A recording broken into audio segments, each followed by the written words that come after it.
She built an empire worth billions. He couldn't afford to fix his truck. The whole town swore it would never work. And for 7 years, they were right. But the real story isn't about money. It's about what a man throws away when he thinks he isn't enough, and what a woman holds on to when everyone tells her to let go. Drop a like and comment your city below. I want to see how far this story travels. Now let's begin. The morning Logan Hayes turned 32, he burned the eggs. It wasn't the first time, and it wouldn't be the last, but 6-year-old Cora sat at the kitchen table staring at the black edges of her scrambled eggs, with that particular expression she'd inherited from her mother, the one that didn't say anything but said everything.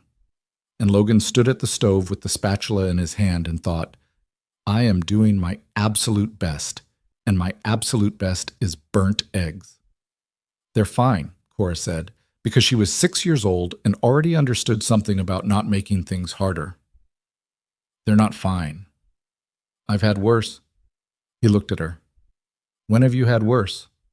She shrugged the way she always did when she was making something up. Somewhere. He scraped the eggs onto a plate anyway and set it in front of her, then poured her a glass of orange juice and sat down across the table with his coffee. Black, no sugar, because sugar costs money, and also because he'd stopped allowing himself small pleasures sometime around the year his wife died and hadn't fully gotten back to them, and watched his daughter eat burnt eggs without complaint. That was Pine Hollow on a Wednesday in late October. Gray sky through the window, the elm tree in the front yard dropping its leaves, the radiator clicking and hissing the way it always did when the temperature dropped below 40, the sound of Ricky Castillo's truck starting next door at 5:40 in the morning, same as every morning, same truck with the same loose muffler that announced itself to the whole street. Pine Hollow, Vermont. Population, 4,200. Elevation, 1,100 feet. Notable for nothing except a covered bridge built in 1887 that appeared on exactly one postcard sold at the general store on Main Street. Logan had been born here. He would probably die here. That used to feel like comfort. Lately, it felt like a diagnosis. He was working 3 jobs that fall. The first was at Mercer's Hardware, where he stocked shelves from 6 in the morning until noon, Tuesday through Saturday. Frank Mercer was 71 years old and paid cash under the table, which Logan appreciated more than he could say because cash under the table didn't affect his housing assistant's paperwork, which was the only thing keeping him in the house where Cora had been born, where her height marks were penciled on the door frame of her bedroom, where her mother's name, Sarah, 2009, was still carved into the window seat in the living room because Logan couldn't bring himself to sand it down. The second job was driving a delivery route for a food distributor out of Burlington on Sunday nights and Monday mornings. He'd load the truck at 9 p.m., drive all night, make 32 stops across 3 counties, and be back in Pine Hollow by 7 a.m. in time to drop Cora at school. He'd done this so many times that he could navigate the route half asleep, which was useful because he usually was. The third job was what people in town called handyman work, and what Logan called survival. Small repairs, fence mending, gutter cleaning, whatever anyone needed. He charged less than he should have because he was afraid if he charged more, they'd find someone else. He knew that was bad business. He did it anyway. Between the 3 jobs and Cora's school pickups and doctor visits and the twice-weekly trips to the food pantry at the community center that he made at odd hours so fewer people would see him there, Logan Hayes averaged about 4.5 hours of sleep a night. He was tired in a way that sleep couldn't fully fix. The tiredness had gotten into his bones. Dumb. He met her because of a fence post. That sounds like the beginning of a joke. A broke single father, a billionaire CEO, and a fence post. But it wasn't a joke. It was a Tuesday in early November, 41 degrees, and Logan had gotten a call from Ruth Calloway, who was 78 and lived out on Sycamore Road, asking if he could come fix the fence along her back property line before winter set in. Ruth's property backed up against 600 acres of undeveloped land that had been sitting empty as long as anyone in Pine Hollow could remember. The land was owned by some holding company in Delaware, which was itself owned by another holding company, which was the kind of ownership structure that meant one thing in small-town Vermont. Someone was waiting for the right moment to do something with it, and when they did, it would change things. Logan didn't know that yet. He was just trying to fix a fence. He'd been out there 2 hours. his hands already raw from the cold, when he heard a car on the unpaved road that ran along the property boundary. Not just any car. A black SUV that was clean in a way that SUVs in Vermont were never clean in November, which meant it had either been washed that morning or driven up from somewhere else. It stopped. The driver's door opened. She was not what he expected. He wasn't sure what he expected. Rich people in Pine Hollow usually looked rich in a particular way. Fleece vests, expensive hiking boots, the studied, casual look of someone who could afford to buy a house here as a second property and never actually use it. The woman who stepped out of that SUV was wearing a dark wool coat that was clearly expensive in a quiet, serious way, and she was holding a folder of papers and walking along the property line with the focused attention of someone who owned this place and was seeing it properly for the first time, which was exactly what was happening. She stopped when she saw him. He stopped when he saw her. "That's not your fence," she said, not accusatory, just noting a fact. "No," Logan said. "That one's mine." He pointed to the neighboring post. "That's the line." She looked at the post he'd indicated, then back at the land behind her, which went on, bare November trees and frozen ground, and the ridge in the distance with its dark outline against the gray sky. "I didn't know anyone lived right on this boundary," she said. "Ruth Calloway's been here 40 years. She knows every inch of this line." The woman looked at the house in the distance, the old white farmhouse with the green shutters, and something moved across her face. Not guilt, exactly. More like recalibration. "Is she—" she started. "She's fine. She's inside. I'm just the fence guy." She looked back at him then, and Logan had a strange feeling, the kind he hadn't had in years, the specific feeling of being actually seen by someone instead of looked at and categorized. She had gray-green eyes and dark hair pulled back, and she was studying him the way she'd just studied the property line, with the same focused attention, the same sense that she was taking precise measurements. "You're out here in 40-degree weather fixing someone else's fence," she said. "I'm being paid to fix someone else's fence." "Not well, I'd guess." He laughed before he could stop himself. It came out rough and surprised, like a sound he'd forgotten he knew how to make. "No," he said. "Not particularly." She put her hand out. "Victoria Sterling." He shook it. Her grip was firm, businesslike, the grip of someone who'd done 10,000 handshakes and paid attention to all of them. "Logan Hay, do you do this full-time, the handyman work?" "One of 3 jobs," he said, and wasn't sure why he told her the truth. He usually didn't tell people that. There was something in her manner that made evasion feel like too much work. She didn't react the way people usually reacted to that. No practiced sympathy, no careful neutrality. She just nodded, like the information was interesting. "I might have some work," she said. "If you're interested. Depends on the work." "That's a reasonable answer." She almost smiled. "I'll be in touch." She went back to walking the property line, making notes in her folder, and Logan went back to the fence post, and neither of them said anything else. But he thought about her the rest of the afternoon. He wasn't sure he was supposed to. He found out who she was that evening. He looked up Sterling Development on his phone while Cora was doing her homework at the kitchen table, using the spotty Wi-Fi that cut out when it rained. The company had a clean, minimal website that said very little about what it did while suggesting, through its restraint, that it was very good at it. Then he found a profile in a Vermont business journal from 18 months earlier. Victoria Sterling, 30, CEO of Sterling Development Group, has quietly acquired over 4,000 acres of undeveloped land in Windham County over the past 3 years. Industry observers describe her as methodical, private, and not someone who makes moves without knowing exactly where the pieces land. 4,000 acres. In Windham County, which was the county Pine Hollow sat in. Logan put his phone down and looked out the kitchen window at the dark street. He thought about the way she'd said, "I'll be in touch," and how it hadn't sounded like something people said to fill the silence. It had sounded like a statement of intention. "Dad," Cora said without looking up from her worksheet, "what's 11 times 7? 77. Are you sure?" "Yes." "You didn't even think about it." "I've had a lot of practice."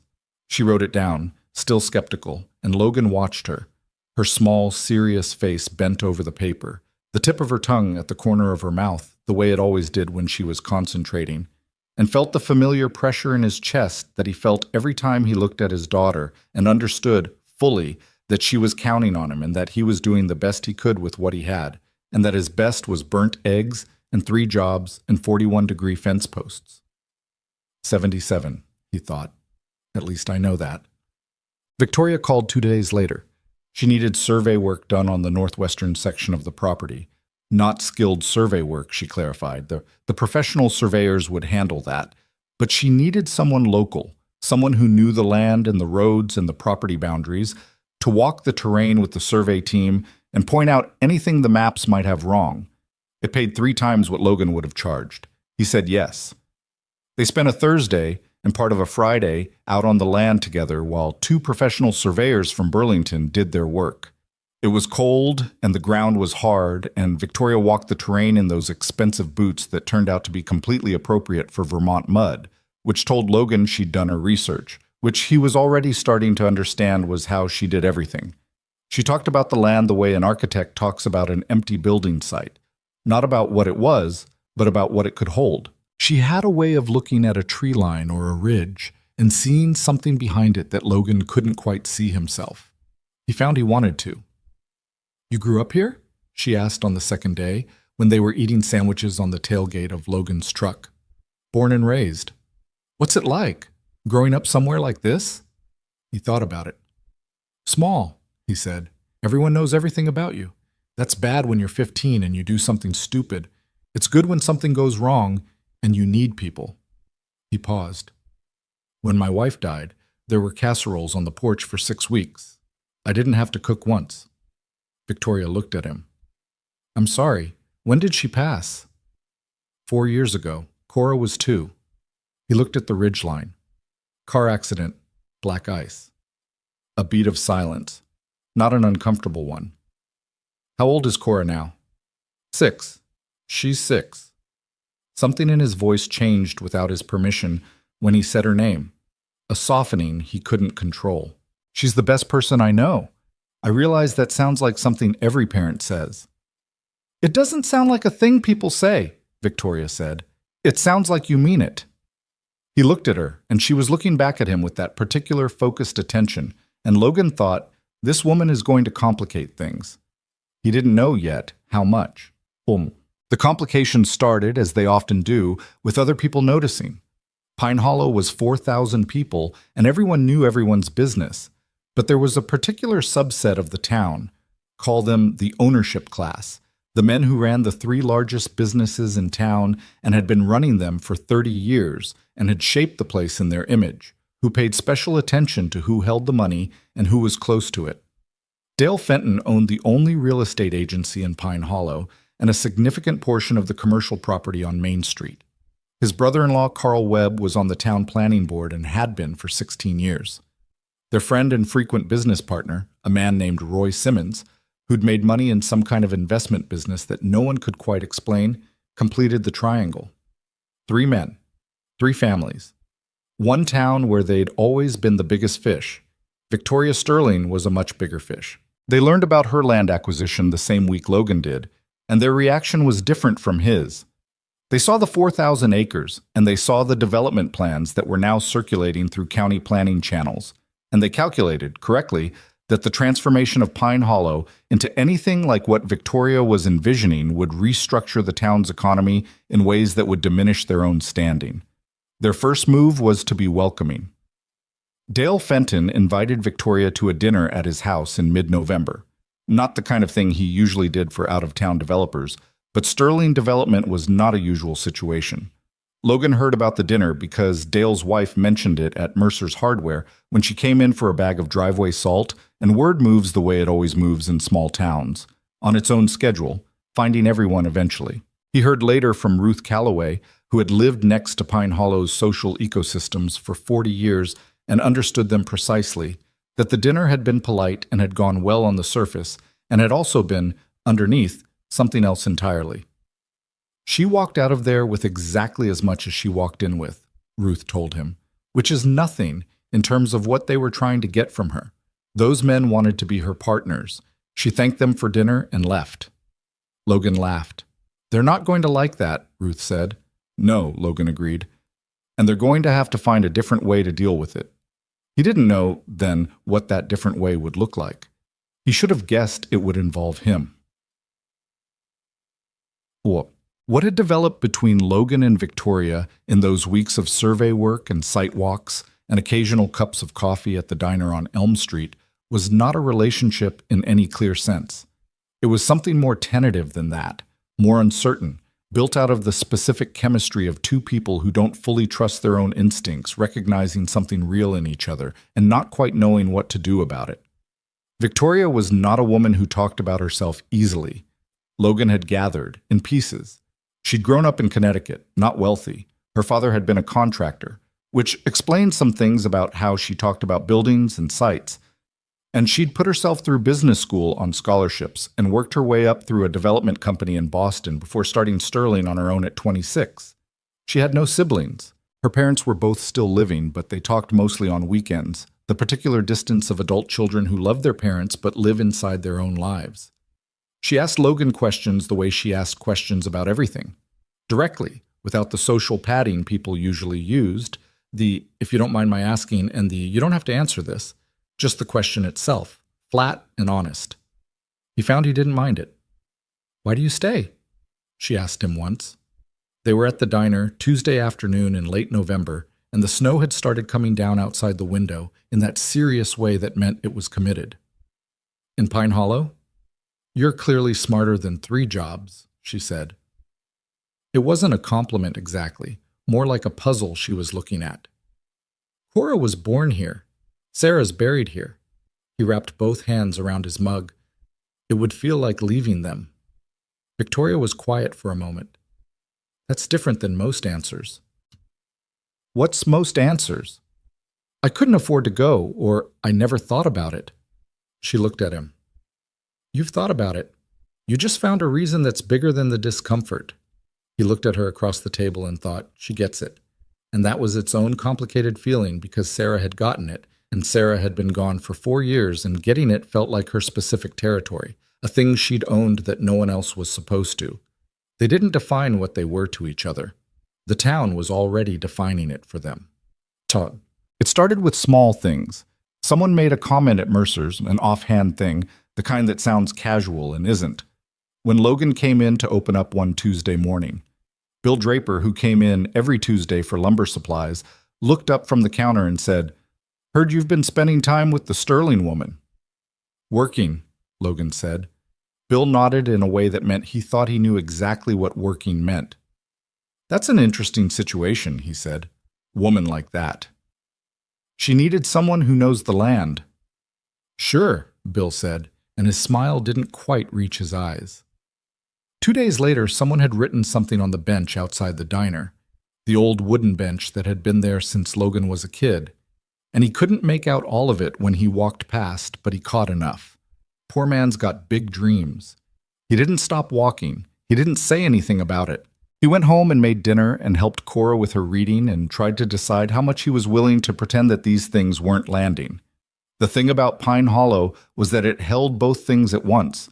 It brought casseroles when your wife died, and it could also make you feel very small when you tried to reach for something it had decided wasn't yours. Logan knew which category men like Dale Fenton operated in. What he didn't fully know yet was how coordinated their efforts were, or how far they were willing to take it. Victoria announced the development plan officially in December, at a town hall meeting at the community center that approximately 300 people attended, which was remarkable for a town of 4,000 in December. Logan sat in the back. He'd almost not come. He'd told himself he had no particular reason to be there, and he'd known that was a lie, and he'd come anyway. She stood at the front of the room without notes, which impressed him. She'd clearly prepared, but she'd prepared herself, not a presentation. She talked about the technology hub, the investment, the jobs, the infrastructure.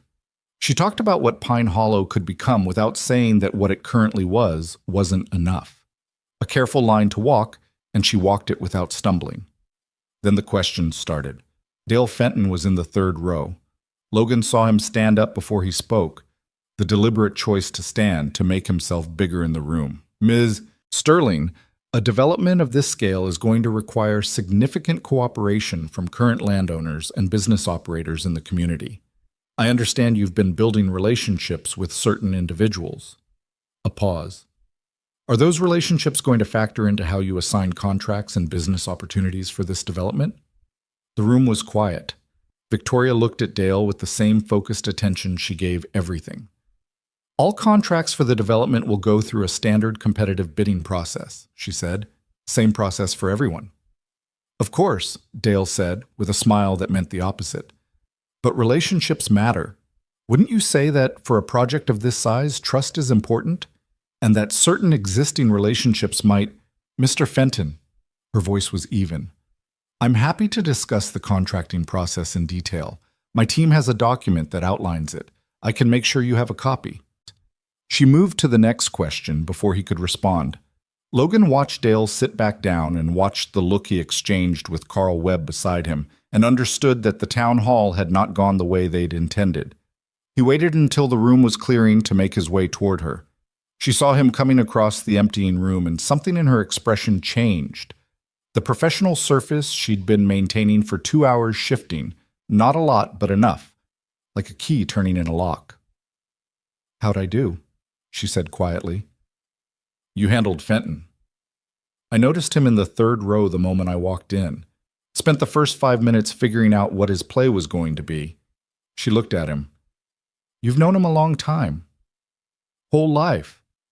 Is he dangerous? Logan thought about it honestly.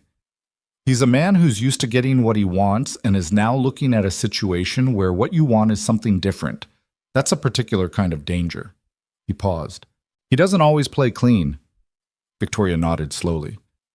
Good to know. They walked out together, which neither of them had planned, and the cold hit them both when the doors opened and their breath clouded in the air, and Logan thought, every person who saw us walk out together just added it to the story they've already decided is true. He thought, let them. It was December, and he was tired, and she was standing next to him in the cold parking lot, and she was the most interesting person he'd met in years, and Dale Fenton could think what he liked. The first time Cora met Victoria was an accident. Logan had brought his daughter with him to Ruth Calloway's one Saturday in December. He did that sometimes when he had a job that was brief enough and Ruth didn't mind, which she never did because she loved children and had none of her own, and Cora treated her like a grandmother because she needed one, and Victoria had driven out to walk the property again, the way she did periodically, the way Logan had come to understand she needed to see things in person to trust them. Cora was in the front yard throwing sticks for Ruth's dog, a large, lazy yellow lab named Harold, who retrieved exactly one stick before losing interest and sitting down in the frozen grass. Cora had adapted to this by throwing the sticks shorter and shorter, trying to find a distance at which Harold would actually bring one back, and she was deeply engaged in this project when Victoria's black SUV came up the road. Victoria got out and saw Cora first. She stopped. Cora looked up. She had her mother's face and Logan's stubbornness, and absolutely no social anxiety whatsoever. Hi, Cora said. Hi, said Victoria. This is Harold. Cora gestured at the lab, who had now given up entirely and was lying down. He doesn't really fetch. He starts and then he changes his mind. Victoria looked at Harold with something that might have been kinship. I know that feeling. My dad says Harold has commitment issues. Your dad is— Victoria glanced toward the house, then back at Cora. Inside. He's fixing Mrs. Calloway's door frame. The wood swelled because of the cold. He says that happens. Cora threw a stick. Harold looked at it, didn't move. Are you the lady who owns the big land? Victoria blinked. I am. My dad mentioned you. She said it the way 6-year-olds say things, completely without filter, not knowing or caring what she was revealing. He did? He said you were smart. Cora looked at her directly. He said it like it surprised him, but I don't think it actually surprised him. I think he just didn't expect it. Victoria was quiet for a moment. Logan appeared in the doorway of the house, saw what was happening, and came down the porch steps with the particular expression of a parent who has learned to expect the unexpected from their child. Cora, he said, I was telling her about Harold. I heard what you were telling her. He looked at Victoria over his daughter's head, and Victoria looked back at him, and the corner of her mouth did something that he hadn't seen before. A softness that the professional surface hadn't shown, something real and a little unguarded.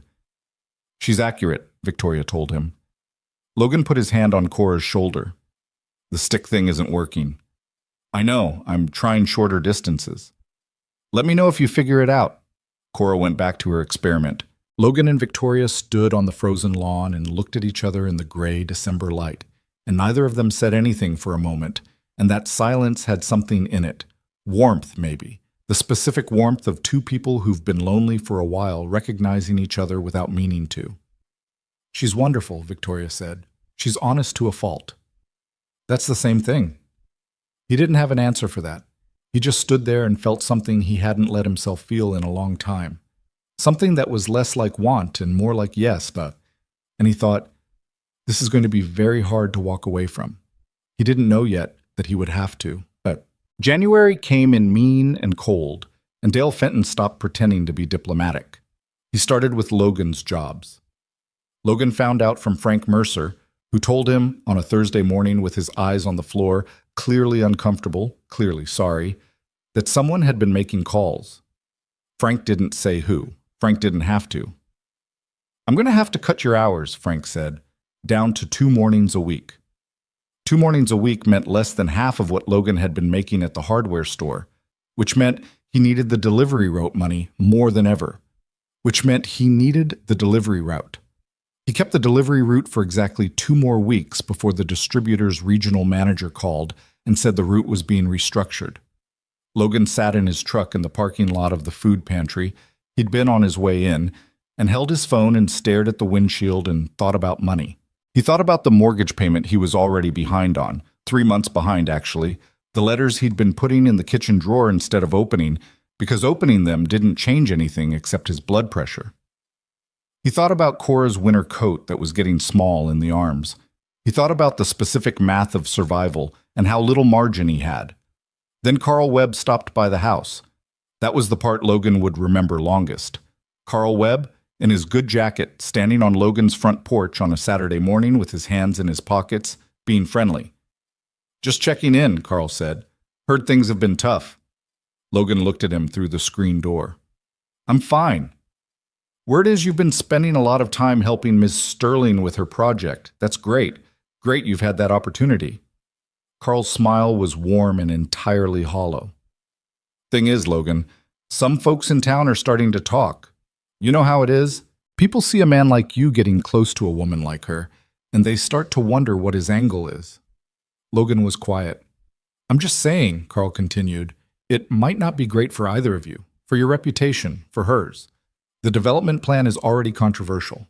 Last thing she needs is people saying she's got personal entanglements clouding her judgment. Last thing you need is people thinking you're, he paused delicately, using the situation.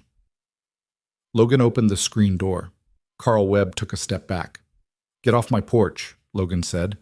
Carl held his hands up. I'm just trying to help. You're just trying to help, Logan repeated, and the flatness in his voice made Carl take another step back. Get off my porch, Carl. He went back inside and stood in the kitchen for a long time. He knew what this was. He knew what they were doing. He knew it was coordinated and deliberate and that it would get worse. What he didn't know, what he wouldn't figure out for 7 years, was what the right answer to it was. He told Victoria about the jobs on a Tuesday evening at the diner. He hadn't planned to. He'd been planning to handle it quietly, alone, the way he handled everything. But she looked at him when he sat down and said, something's wrong. And it wasn't a question, it was a statement, because she paid attention the way she paid attention to everything, and he told her. She listened without interrupting. When he was done, she was quiet for a moment. This is because of me, she said. It's because of Fenton. Because of me. Because I didn't handle the town hall the way they wanted. Because I didn't bring them in. She looked at the table. Logan, don't. She looked up. Don't do that thing where you take responsibility for something someone else is doing to hurt you, he said. That's what they want. That's the whole point. She looked at him for a moment. You're very clear-eyed about other people's situations. I'm a disaster with my own. Join the club. Something in her face shifted. I can make calls. I know people on the county planning board. I can...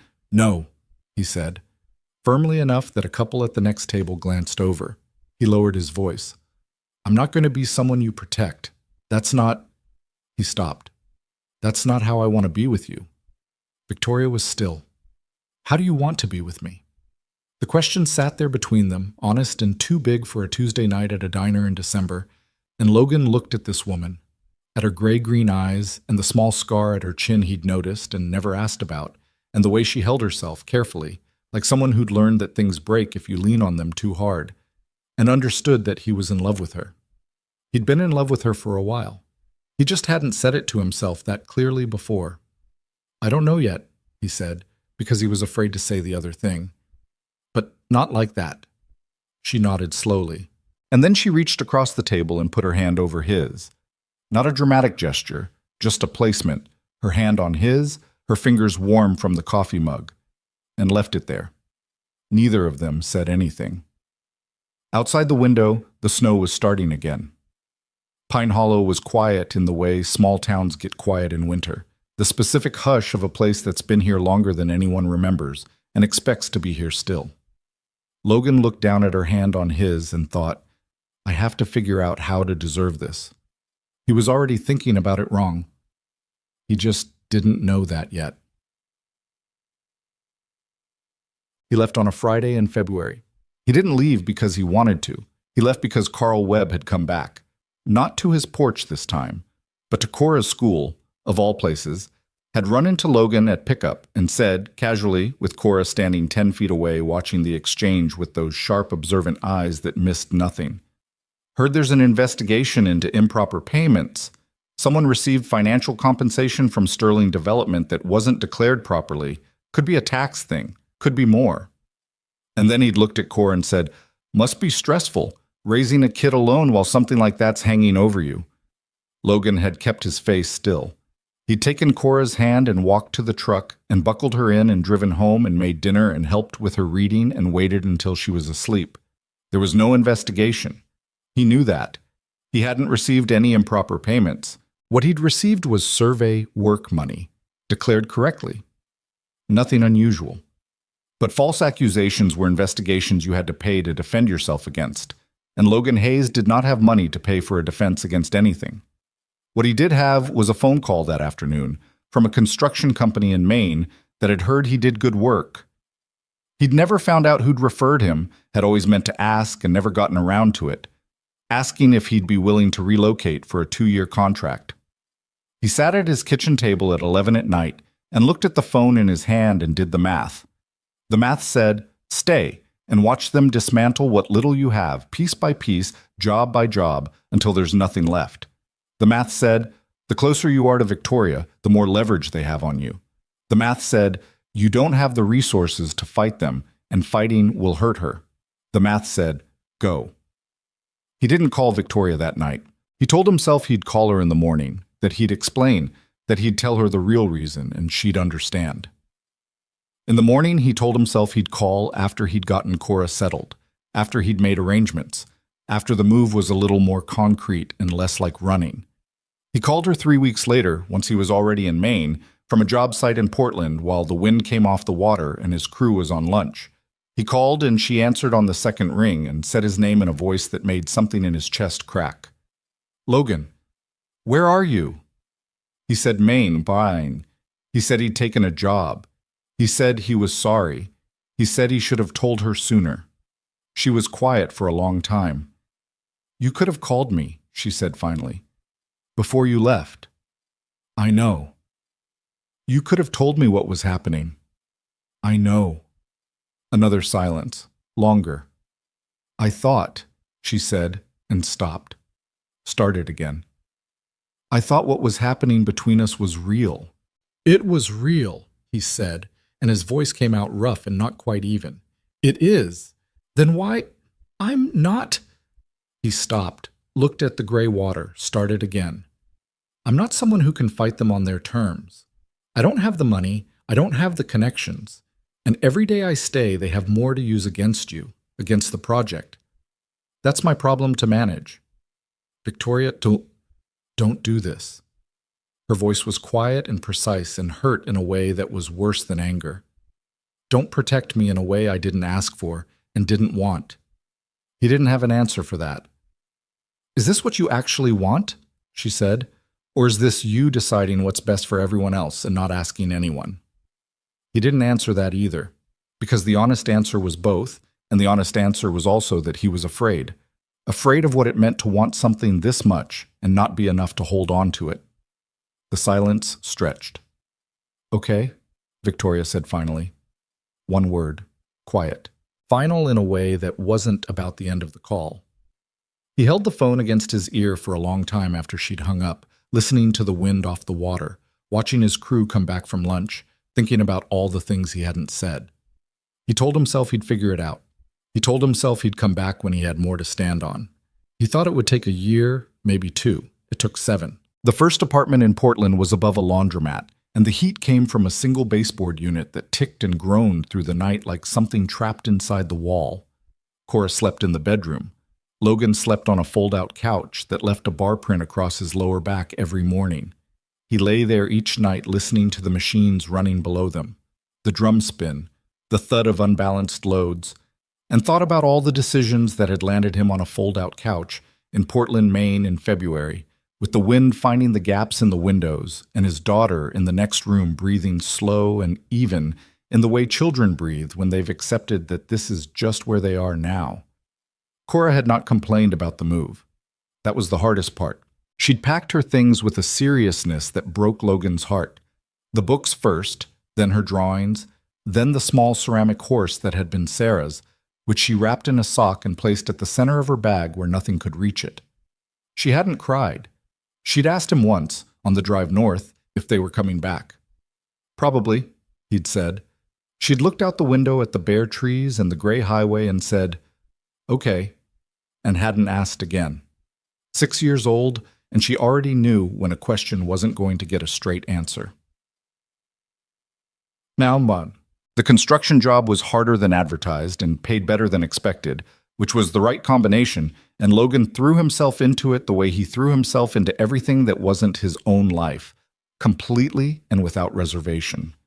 The crew foreman was a retired Army engineer named Dennis Pruitt, who had no patience for excuses, high tolerance for hard work, and a habit of delivering criticism in the form of short, flat declarative sentences that you either took or you didn't.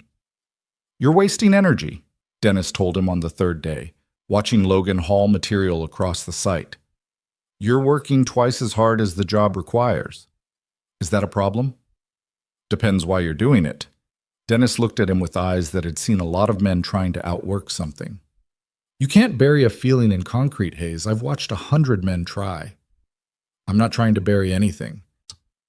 Okay, Dennis said, in the same voice Logan used when Cora said she hadn't heard him the first time. He kept working.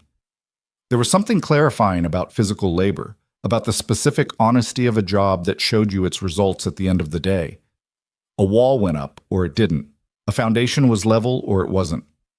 Logan had always understood that. What he'd been too broke to understand in Pine Hollow was how much more clearly you could think when you weren't spending all your energy surviving. In Maine, he started thinking about building something of his own. Bacham. He called Cora's new school himself on the first day, before she'd even started, and asked to speak to her teacher. He explained the situation. Recently relocated, mother deceased, father working long hours, daughter is sharp and adapts well but may need some extra check-ins at first. The teacher, a woman named Ms. Alderton, who had the steady, patient voice of someone who'd been doing this for 20 years, listened and said she'd keep an eye out. Cora liked Ms. Alderton immediately, which was important, because Cora's opinion of people was accurate in a way that Logan had learned to trust. She decided on Victoria in about 4 minutes in Ruth Calloway's front yard, and she decided on Dennis Pruitt after watching him tell off a contractor who'd delivered the wrong materials. At least he knows when something's wrong and says so, was Cora's assessment, which was not entirely the point, but also not entirely wrong. She didn't talk about Pine Hollow much. She mentioned Ruth once, asking if Harold was okay. She mentioned her school friends in the careful way kids mention things they've decided to let go of. She didn't mention Victoria, and Logan didn't either, and the silence around Victoria's name became its own kind of presence in the apartment above the laundromat. He thought about her every day. That was simply the fact of it, not dramatic, not romantic in the way people use that word. Just a constant low-frequency awareness, like knowing a sound is in the room even when you're not actively listening for it. He'd be on the job site calculating load capacity, and she'd move through his mind, the way she'd studied the ridgeline, the way she'd said, okay, at the end of that last phone call. He'd be making Cora's lunch, and he'd think about her hands on the property maps, the focused stillness she went quiet into when she was thinking hard. He did not call her again. He told himself this was for her benefit. He told himself a lot of things. By the end of the first year in Maine, Logan had saved enough to buy out the last 2 months of his contract with the Portland company and register his own LLC, Hayes Construction. It was not a creative name, but he'd never been in the business of being creative. He was in the business of building things that didn't fall down, which required a different set of virtues. He got his first independent contract through Dennis Pruitt, who put his name in for a school renovation in Yarmouth that a larger firm had walked away from midway through. It was a nightmare job. The previous contractor had cut corners on the subfloor. The timeline was impossible. The school board rep called every 3 days to remind Logan of the timeline. And he finished it 2 weeks late and exactly on budget. And the rep shook his hand and said, without much warmth, "You're better than the last guy." Logan took it as high praise. The second contract came from the school board rep's brother-in-law. The third came from someone who'd driven past the Yarmouth renovation and liked how the site was managed. Hayes Construction started small and grew the way things grew when they were built right. Not fast, not flashy, but solid. Logan hired 2 guys, then 4, then 8. He learned what he was good at managing and what he wasn't, and he got better at both categories by making mistakes he didn't make twice. He called his accountant more than he called anyone else. He paid his taxes early because he never wanted to give anyone a legitimate reason to come after him. He kept records of everything. What he didn't do was relax. Not fully, not even as the money steadied and the company grew. He'd learned in Pine Hollow that stability was a surface you stood on until someone decided you shouldn't, and he wasn't sure he'd ever fully unlearn that. Cora, watching him from the kitchen table one evening while he went over the month's invoices with a red pen, said, "Dad, your face does a thing when you look at those papers." "What thing?" "Like you're waiting for them to be wrong." He put the pen down and looked at her. She was 10 by then, homework spread across the other side of the table, her mother's face, and her own self-possession. "I'm just being thorough," he said. "Mrs. Patterson says being thorough is good, but being anxious looks like thorough and isn't." Mrs. Patterson is very insightful for a 5th-grade teacher. "She's been through a divorce," Cora said, with the matter-of-fact tone she delivered information that was none of her business. "She says it gives you perspective." Logan laughed. Genuinely, the real laugh, which still sometimes surprised him. "Go back to your homework." "I'm done with my homework." "Then go read." She went and read. He went back to the invoices. The face thing. He was fairly sure she was right about the face thing. Back in Pine Hollow, without him to observe it, things had moved the way things move when money decides to move. He got information in pieces from Ruth Calloway, who called every few weeks with updates delivered in the same matter-of-fact way she talked about weather. Victoria had broken ground on the first phase of the development in the spring following his departure. The tech hub, not a single building but a cluster, mixed use, thoughtfully integrated with the landscape, had generated outside investment that none of the local business owners had anticipated in quantities they hadn't expected. Dale Fenton's real estate agency had initially benefited, then found itself outpaced. Carl Webb had quietly lost his planning board position after questions arose about a zoning decision that happened to favor his brother-in-law's property. Roy Simmons had pulled out of 2 local business ventures in the year after the development was announced, which Ruth described as the smell of a man who knows the wind is changing. "She's held this all together herself," Ruth told him on one of those calls. "No partners. She brought in her own team, keeps the decisions central. People tried to get close to the project for the wrong reasons, and she cut them off clean. She was always good at reading that, Logan said. She is. A pause. She asked about you. Logan was quiet. Not recently, Ruth said. A while back. I told her you were doing well, building a company. She said that didn't surprise her. He held the phone and looked out his window at the street. Portland in October, rust-colored leaves in the gutter, the cold coming in off the water. Ruth, he said.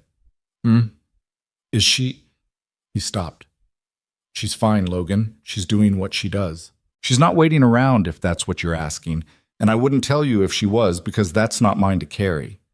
Ruth's voice softened the way it did when she was being deliberately gentle. But she's not what she was when you met her. Something in her is a little more careful now. Harder to reach, maybe. I don't say that to make you feel bad. I know you don't. I say it because you should know that time doesn't just pass. It does things. He knew. Time had done things to him, too. Cora found out about Victoria by accident, the way she found out about most things she wasn't supposed to find out yet. She was 13, and she'd been doing a school project on local business development in New England, one of those sprawling assignments designed to teach research skills. And she'd come across a profile of Sterling Development in a regional business magazine from a few years back. The profile mentioned Pine Hollow. It mentioned the original land acquisition. It mentioned, in passing, that the CEO had developed the project in part with input from community members during the initial site evaluation period. She'd brought the magazine to the kitchen table where Logan was eating cereal at 7 in the morning before a job site visit, and she'd placed it in front of him and pointed to the photograph. Victoria, at the construction site, in a hard hat that should have looked absurd and didn't, and said, "Is this her?" Logan looked at the photograph for longer than he needed to. "Yes," he said.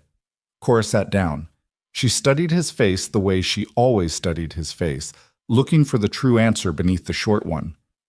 "She's the one from Pine Hollow." "Yes." "The one we left because of."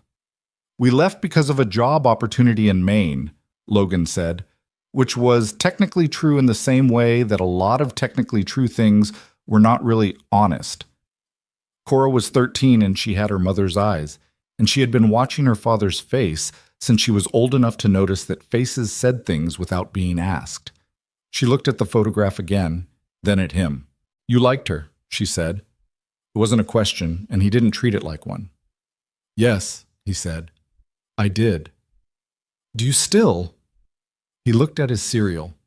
He thought about what it meant to answer that truthfully to his 13-year-old daughter, who was old enough to understand some things and young enough to be hurt by the specific contours of what she didn't yet know about how adults manage their own failures. "It's more complicated than still," he said finally. Cora considered this. She was quiet for a moment, that specific Cora quiet that meant she was deciding whether to push or let it rest. "Okay," she said, and picked up her backpack and went to school. He sat with the magazine in front of him for a long time after she left. Victoria in the hard hat, her eyes on something off camera, the focused look he knew. The same ridge in the background, Pine Hollow's ridge, the one he'd described to her that first November day on the property line. He closed the magazine and got up and rinsed his bowl and went to work. He did not go back to Pine Hollow that year or the year after. He sent Ruth a Christmas card and called on her birthday and heard the news of the town filtered through her careful reporting.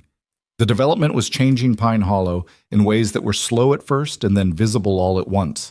New businesses opening along Main Street, a demographic shift as younger families moved in for the tech hub jobs. The old covered bridge getting a historical restoration that had been discussed for 30 years and never funded until Sterling Development offered to sponsor it. The three men, Benton, Webb, Simmons, were still in town. They hadn't gone anywhere, but they were smaller than they'd been. Their influence diminished by the simple fact that the economy around them had changed in ways they hadn't controlled and couldn't reverse. Dale Fenton had sold half his commercial properties and bought a lake house somewhere in Maine, which was ironic in a way Logan would have appreciated more if he'd been in a mood to appreciate anything about Dale Fenton. Meanwhile, Logan's company had grown past what he'd originally imagined when he'd registered the LLC in that apartment above the laundromat. Hayes Construction had a full crew, a proper office, a handful of ongoing contracts with developers in southern Maine and one in New Hampshire. He'd paid off his truck. He'd bought a small house, not big, but his. The mortgage on his name, the deed clean and clear. Cora had her own room with a window that looked out over a backyard where nothing particular happened, but it was hers. She was 15 now, then 16. She was becoming someone he could only partially track, which was how it was supposed to be and which still occasionally surprised him. She had Sarah's precise way with language and her own additional directness that was its own thing entirely, inherited from no one he could name.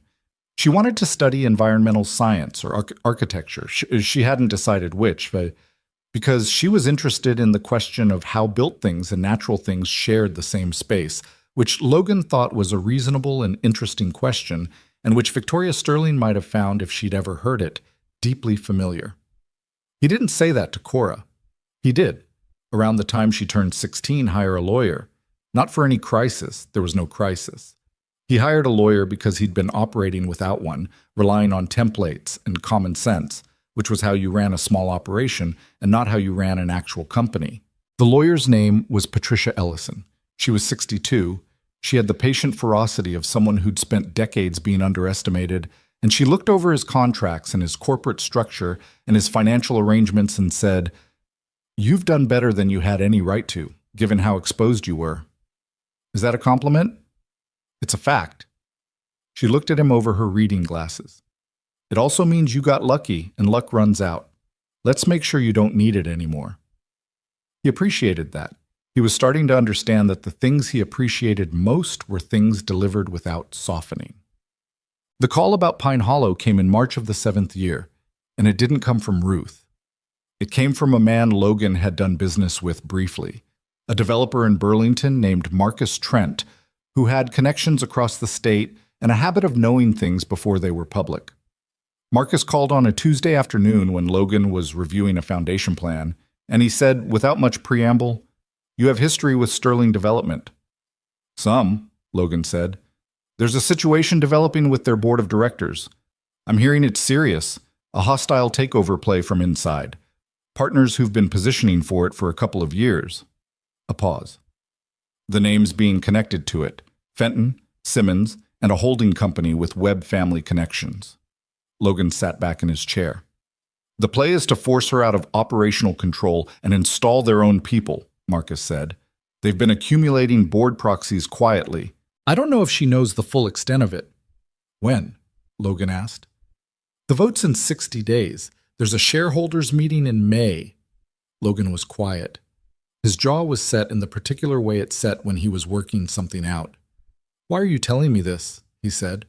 "Because you asked me 2 years ago if I heard anything about Sterling Development to let you know." Marcus paused. "I hear you've done well, Logan. I hear you've got resources now you didn't have. Whatever you do with this is your business." Logan thanked him and hung up. He sat in the office for a long time, not reviewing the foundation plan anymore. He thought about Victoria fighting a board battle with enemies she may not have fully mapped. He thought about the very men who had run him out of Pine Hollow, not beaten, not done, just repositioned and patient and now trying a different door.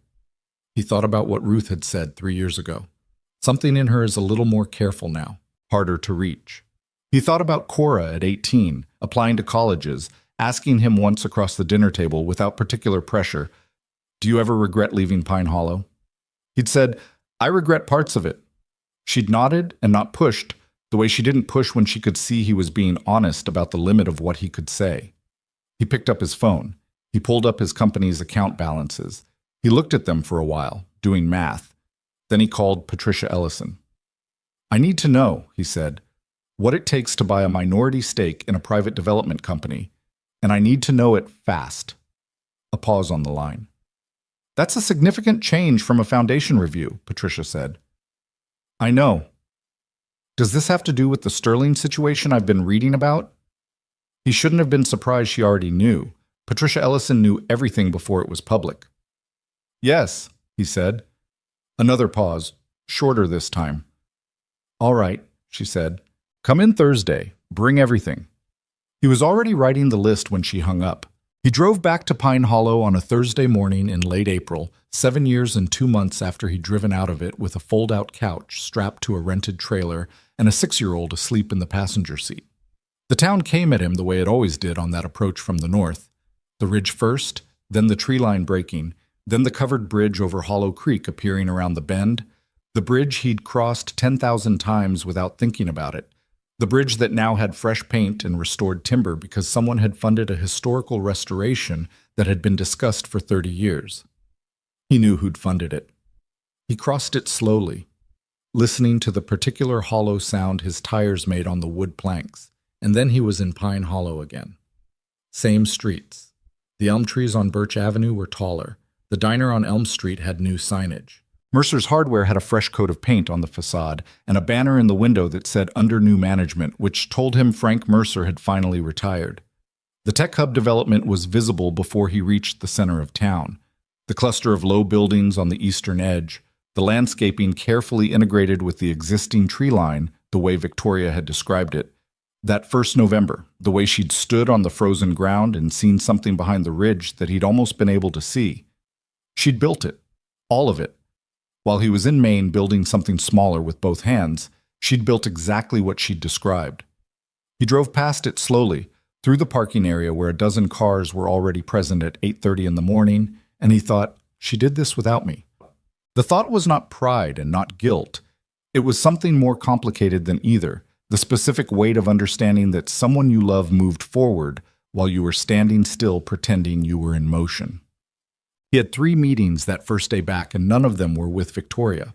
Patricia Ellison had made the connections. The first meeting was with a financial attorney in Burlington who had reviewed Sterling Development's corporate structure and identified exactly where Fenton and Simmons's proxy accumulation was concentrated. The second was a phone call with a forensic accountant Patricia trusted, a methodical woman named Carla Huang, who spoke in complete sentences and paused before every answer in the particular way of someone who was never going to say something she'd have to retract. The proxy block they've assembled would give them voting control of approximately 38% of board decisions, Carla told him. But there are 3 independent board members whose positions are genuinely unclear. If they can be presented with proper documentation of the financial irregularities in the Simmons-connected fund accounts, they may not vote with the hostile group. What kind of irregularities? The kind that have been very carefully structured to look like normal business variance, Carla said. But structure only holds if no one looks at the variance over time. If you look at it across 4 fiscal years, the pattern is obvious. How obvious? Obvious enough that a regulator would call it fraud. A pause. Which it is. Logan sat back. He was in a rented room above a bed and breakfast on the south side of Pine Hollow. He hadn't called Ruth yet, hadn't called anyone he knew in town, because he wanted to understand the landscape before anyone knew he was back in it. How long to put together a package the board members could actually use? If I work this weekend, I can have a draft by Monday. Work the weekend, he said. I'll cover the time. The third meeting was with Marcus Trent, who had driven up from Burlington and met Logan at a coffee shop near the development. Marcus was a compact, careful man who gathered information the way some people gathered objects. Not for display, but because he found it genuinely interesting, and because in his line of work it was the only real currency. She knows something's coming, Marcus told him. She's not unaware, but I don't think she knows the timeline is as tight as it is, or that the Simmons fund angle is as dirty as Carla's finding. Who does she have around her on this?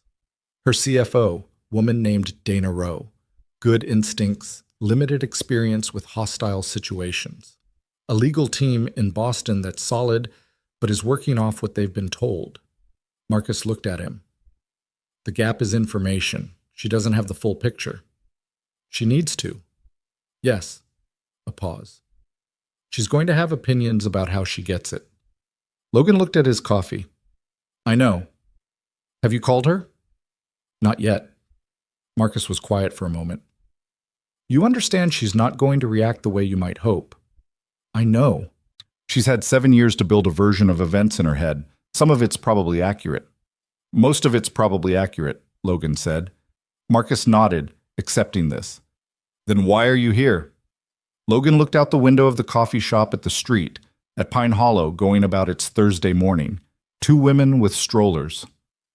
A delivery truck outside the bakery that had opened where the old insurance office used to be. A kid on a bike cutting the corner too fast, the way kids had always cut that corner. Because they ran me out of this town once, he said, and they're not going to take what she built. He went to see Ruth Calloway before he went to see Victoria. Ruth was in the garden when he pulled up, doing something to a rose bush that required heavy gloves and an expression of focused disagreement. She looked up when she heard the truck and went still for a moment, then pulled off one of the gloves and put her hand up in the particular Ruth Calloway wave that meant come here. He got out of the truck and walked across the yard, and she looked at him the way people look at someone who's been gone long enough to change, checking the measurements against the memory. "You're not as thin," she said. 7 years of steady work. You look tired in a different way, not desperate, just worn. She pulled off the other glove. "Harold died," she said, 2 years ago. "I know, you called me." "I know I called you.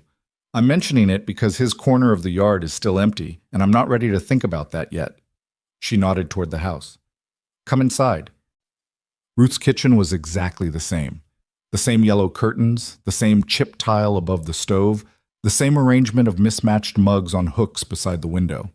She made coffee without asking if he wanted any, which was Ruth's way of saying she'd missed him, and she set it in front of him and sat across the table and looked at him. "You know what's happening with Victoria," he said. "I know some of it. She doesn't talk to me about the business. But this is a small town, Logan, and Fenton's been in a particular mood for 6 weeks. Roy Simmons drove through town twice last month in that car of his, which he doesn't do when things are going smoothly." She wrapped both hands around her mug. "How bad is it?" "Bad enough that they could take operational control if the board vote goes their way." He watched her face. "It won't go their way. Not if I can get the documentation in front of the right people in time." Ruth was quiet. "She doesn't know you're here." "Not yet." She's going to be..." Ruth paused, choosing. "She's going to have feelings about this." "I know." "She spent a considerable amount of time being angry at you. I don't know what she is now. Angry is cleaner than what comes after angry, and I don't know what comes after for her." Logan nodded. "She's changed," Ruth said. "Not as a warning, just as information. She's still Victoria, but she learned not to leave doors open that she couldn't see through. She got good at that. Maybe too good." She looked at him. "You did that." He didn't argue with it. "I know," he said, and meant it the way he hadn't been able to mean it to Victoria directly, with the full weight of understanding what the cost had been. Ruth watched him. "You've grown up," she said finally. "Late." "Better late." She picked up her mug. "She has a standing Thursday morning walk, the Ridge Trail. She goes alone, 7 to 8. A pause. "I'm not telling you what to do with that." "I know you're not." "Good." She stood up and went to the counter and started making the second cup of coffee he hadn't asked for either, because Ruth Calloway's version of forgiveness was a full cup whether you asked or not.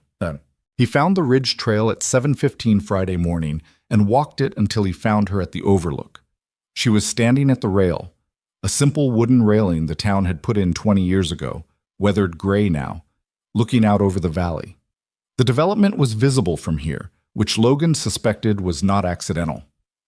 She would have chosen a walk that showed her what she was building. He was 20 feet back when she heard him on the gravel and turned. The 7 years hit him in that moment. Not unkindly. She was 37 now, and it showed in the way time shows on people who've been doing hard things. The quality of her stillness was different, less watchful and more settled, like someone who'd stopped waiting for things to resolve and had simply resolved to manage them. She wore hiking boots and a dark jacket, and her hair was shorter than he remembered. She looked at him, and the focused attention he'd remembered was still there, taking measurements. "Logan," she said. Not a question. "Hi, Victoria." Neither of them said anything for a moment. The valley spread out below, the early morning light cutting long across the ridge. The development clustered at the eastern tree line, exactly where she'd seen it years ago. "Ruth told you about my walk," she said. "Ruth didn't tell me anything." She held his eyes for a moment. "Right." She turned back to the valley. "How long have you been back?" 2 days. "Why?" "Not why are you here, just why." The full question in one word. Because Fenton and Simmons have been accumulating board proxies for 2 years, and the votes in less than 60 days, and they have a forensic account trail in the Simmons fund that adds up to fraud if anyone bothers to look at it across 4 years. He said it straight. No cushioning. Because cushioning would have been insulting. My accountant has been looking at it across 4 years. Victoria was very still. Dana knows about the proxy situation, she said carefully. Dana doesn't know about the Simmons fund. Nobody on your team does, as far as I can tell. They've kept that piece very quiet. She turned back to him then, and the professional stillness cracked slightly. Not much, but enough. Her jaw was set. How did you find this?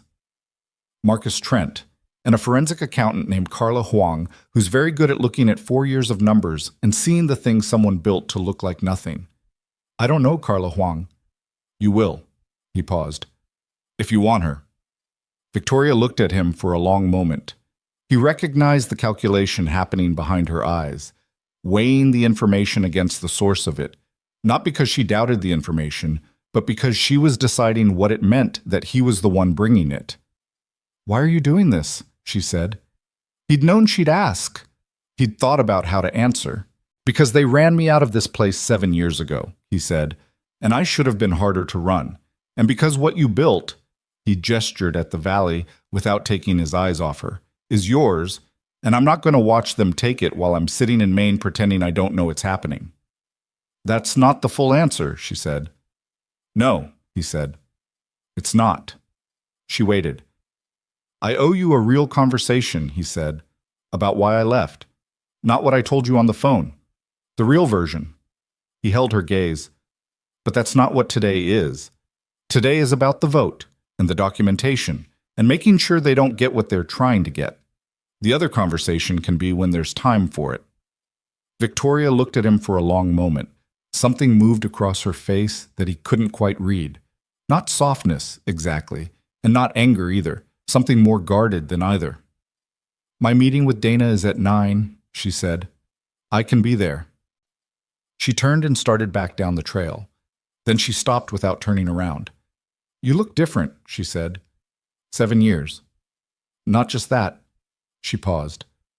You look like you stopped waiting for something to go wrong. He thought about that. Not completely, he said, but more than before. She nodded once to the trail ahead of her and kept walking.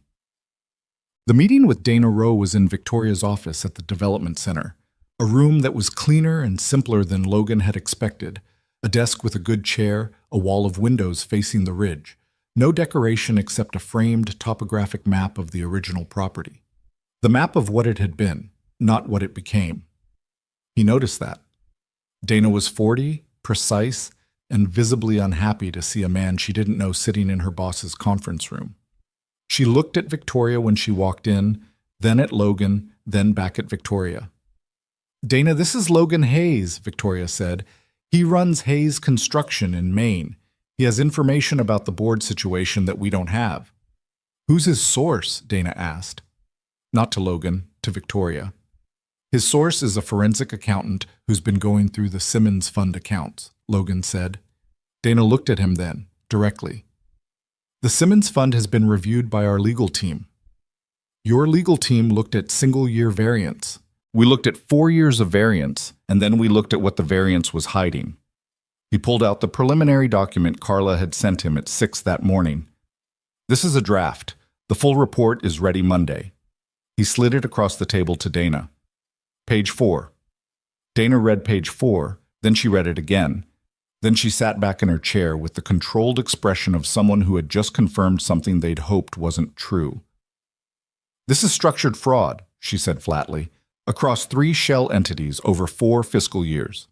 The end beneficiaries connect back to Simmons directly and to a holding company that has Fenton's name attached to it through 2 layers. Victoria, who had been reading over Dana's shoulder, straightened up. Her face was calm in the specific way it got when she was processing something large and deciding how to carry it. They've been planning this since before the development broke ground, she said. It wasn't a question.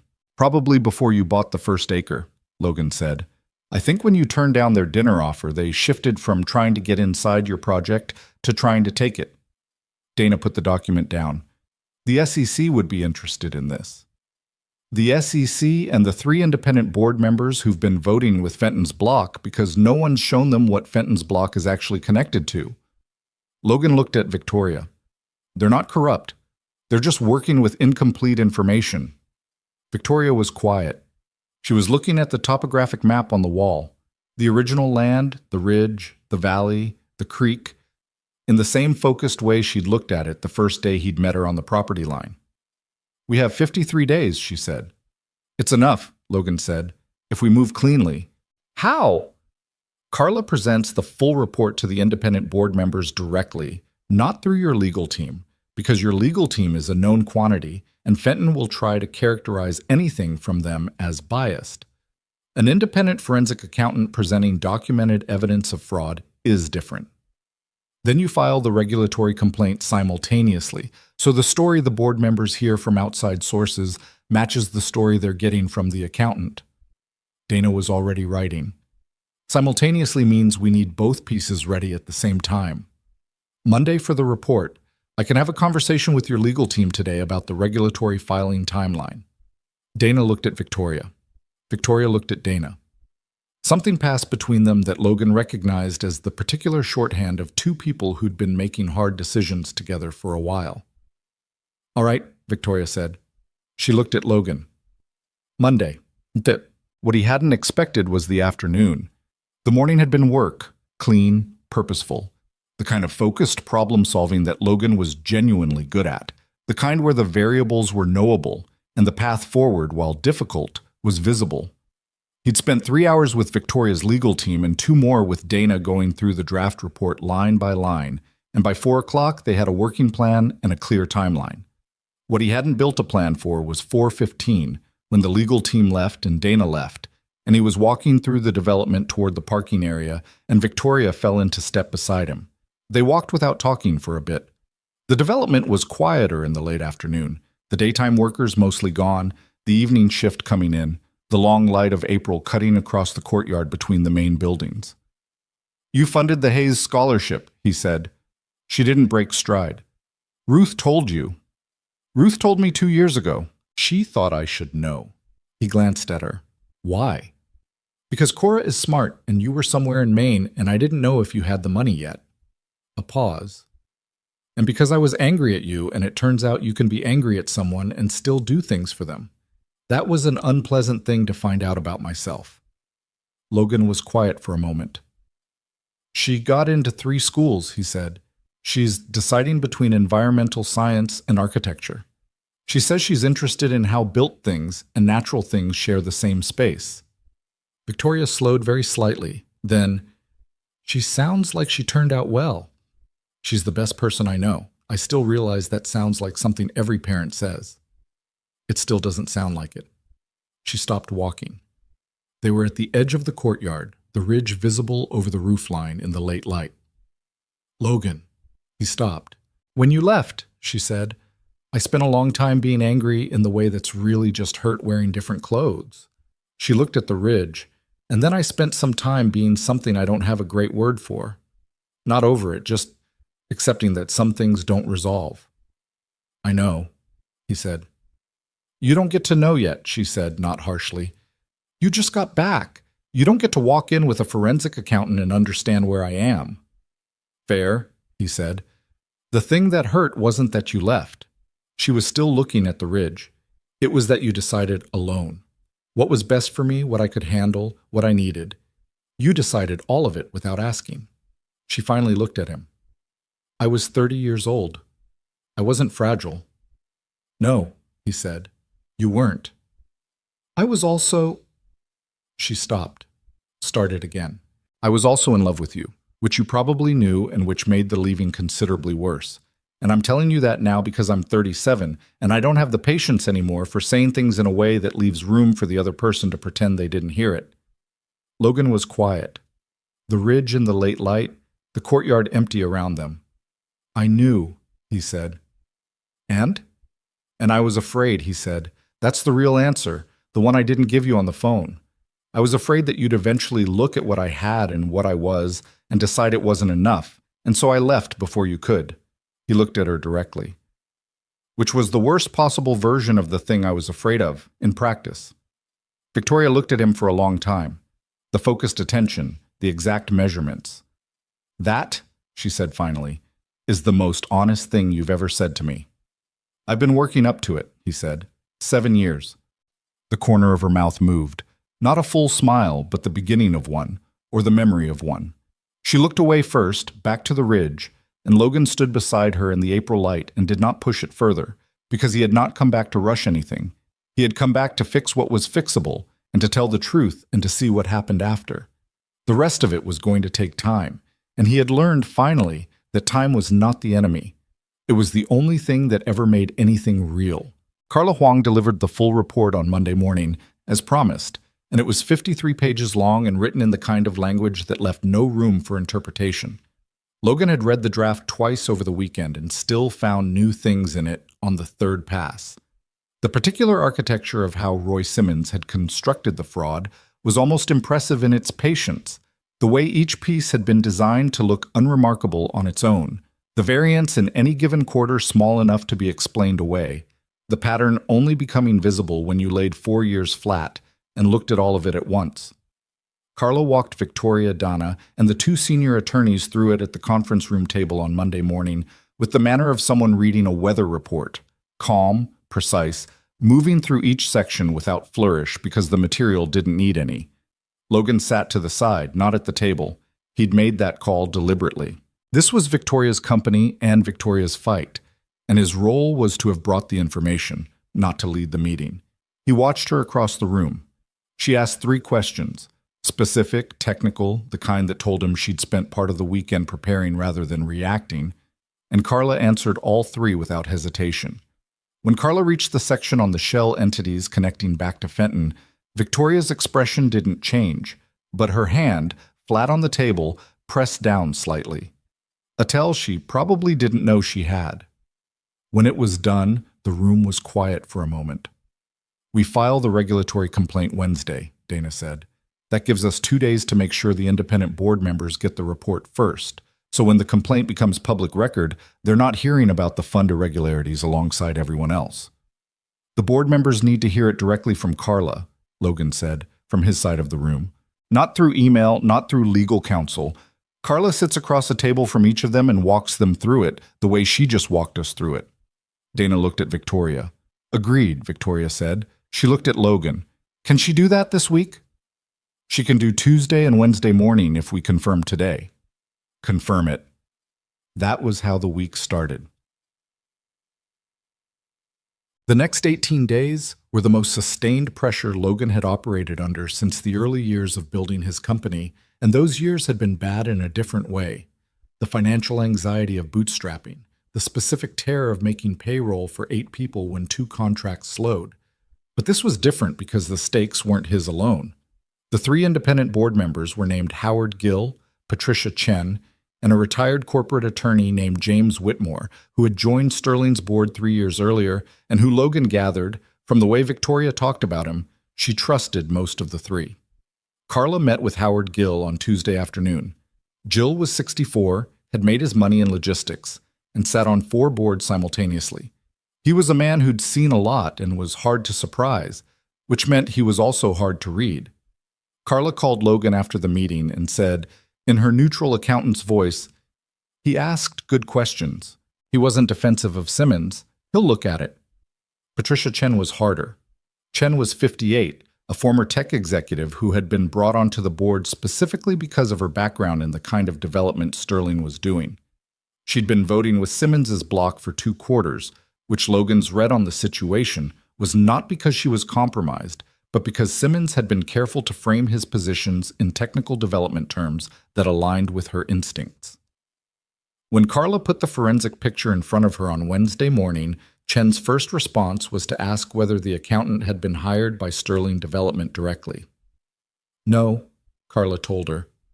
"By Logan Hayes, who brought this to the company." Chen apparently looked at the report again. Then she asked, "Who's Logan Hayes?" Carla told her.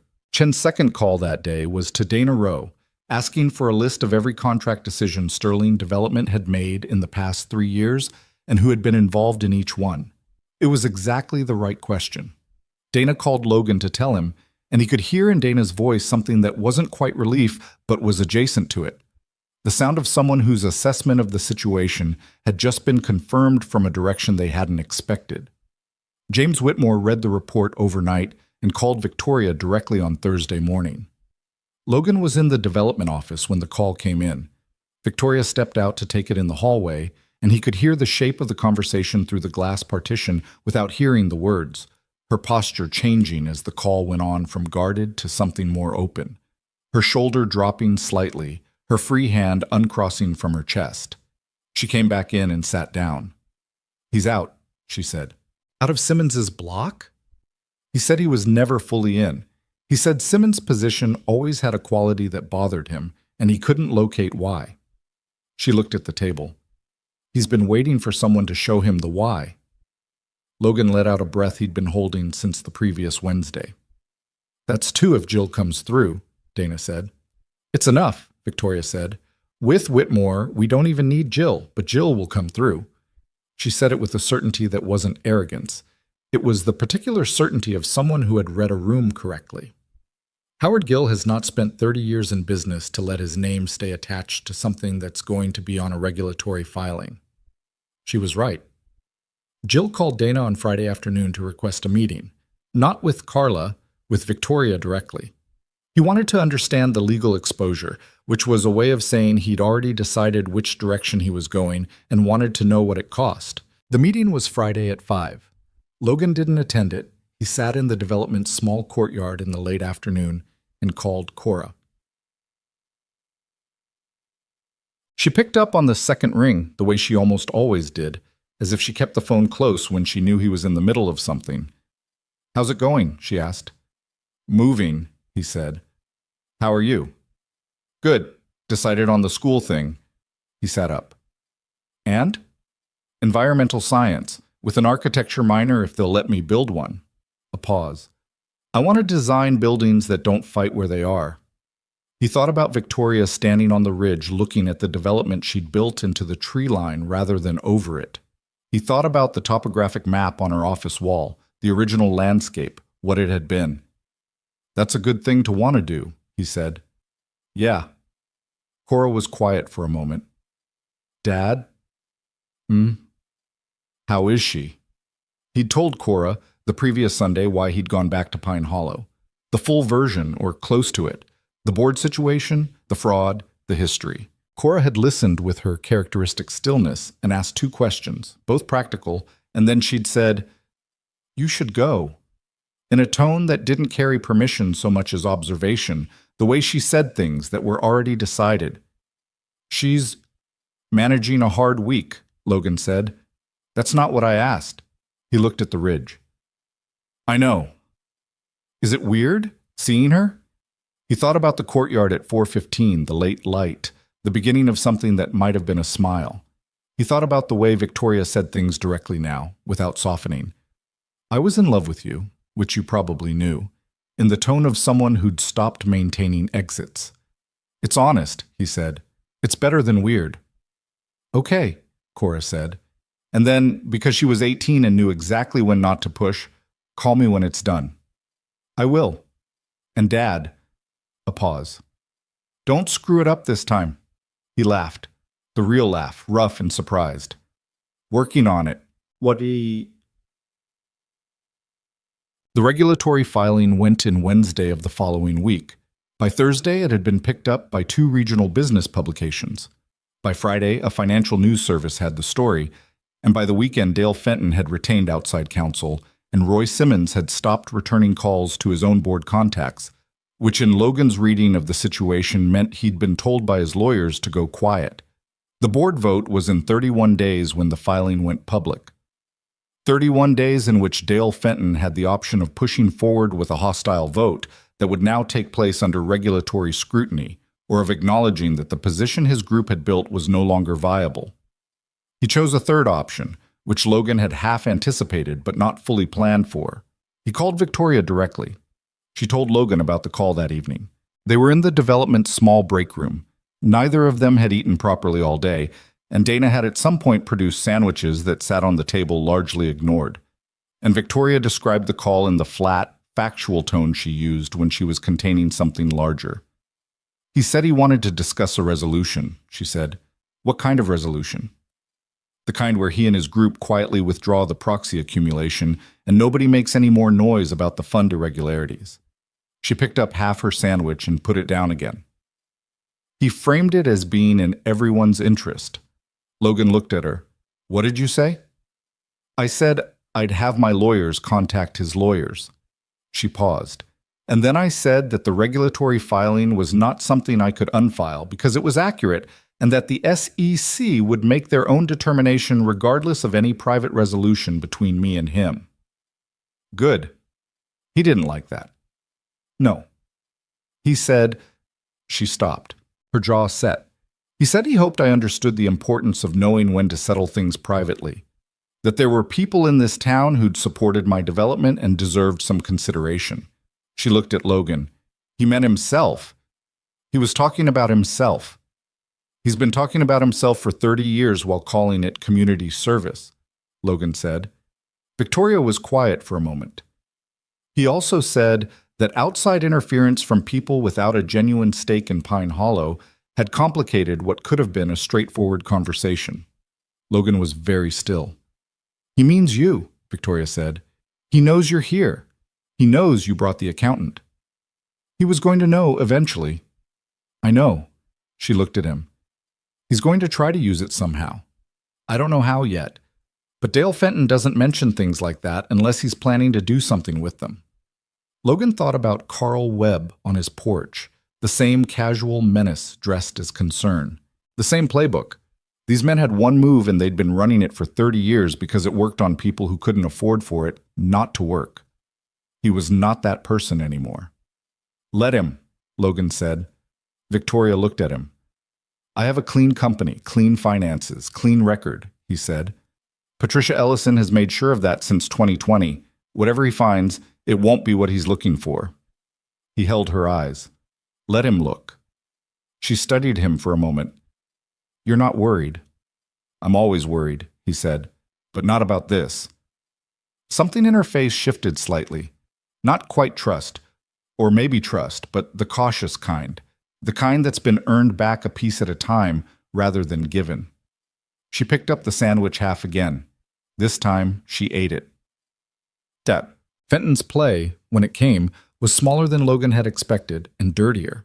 Someone, they never confirmed who, but the shape of it had Fenton's fingerprints, fed a story to a local news blog suggesting that Hayes Construction had a conflict of interest in the Sterling board dispute.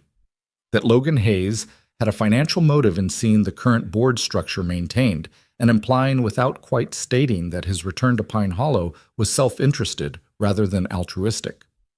The story ran on a Tuesday. It was vague and poorly sourced and careful not to make claims that could be challenged directly. It was exactly the kind of thing that didn't need to be true to do damage. It just needed to exist, to be the thing people half remembered when someone mentioned Logan's name. Dana called Logan when she saw it.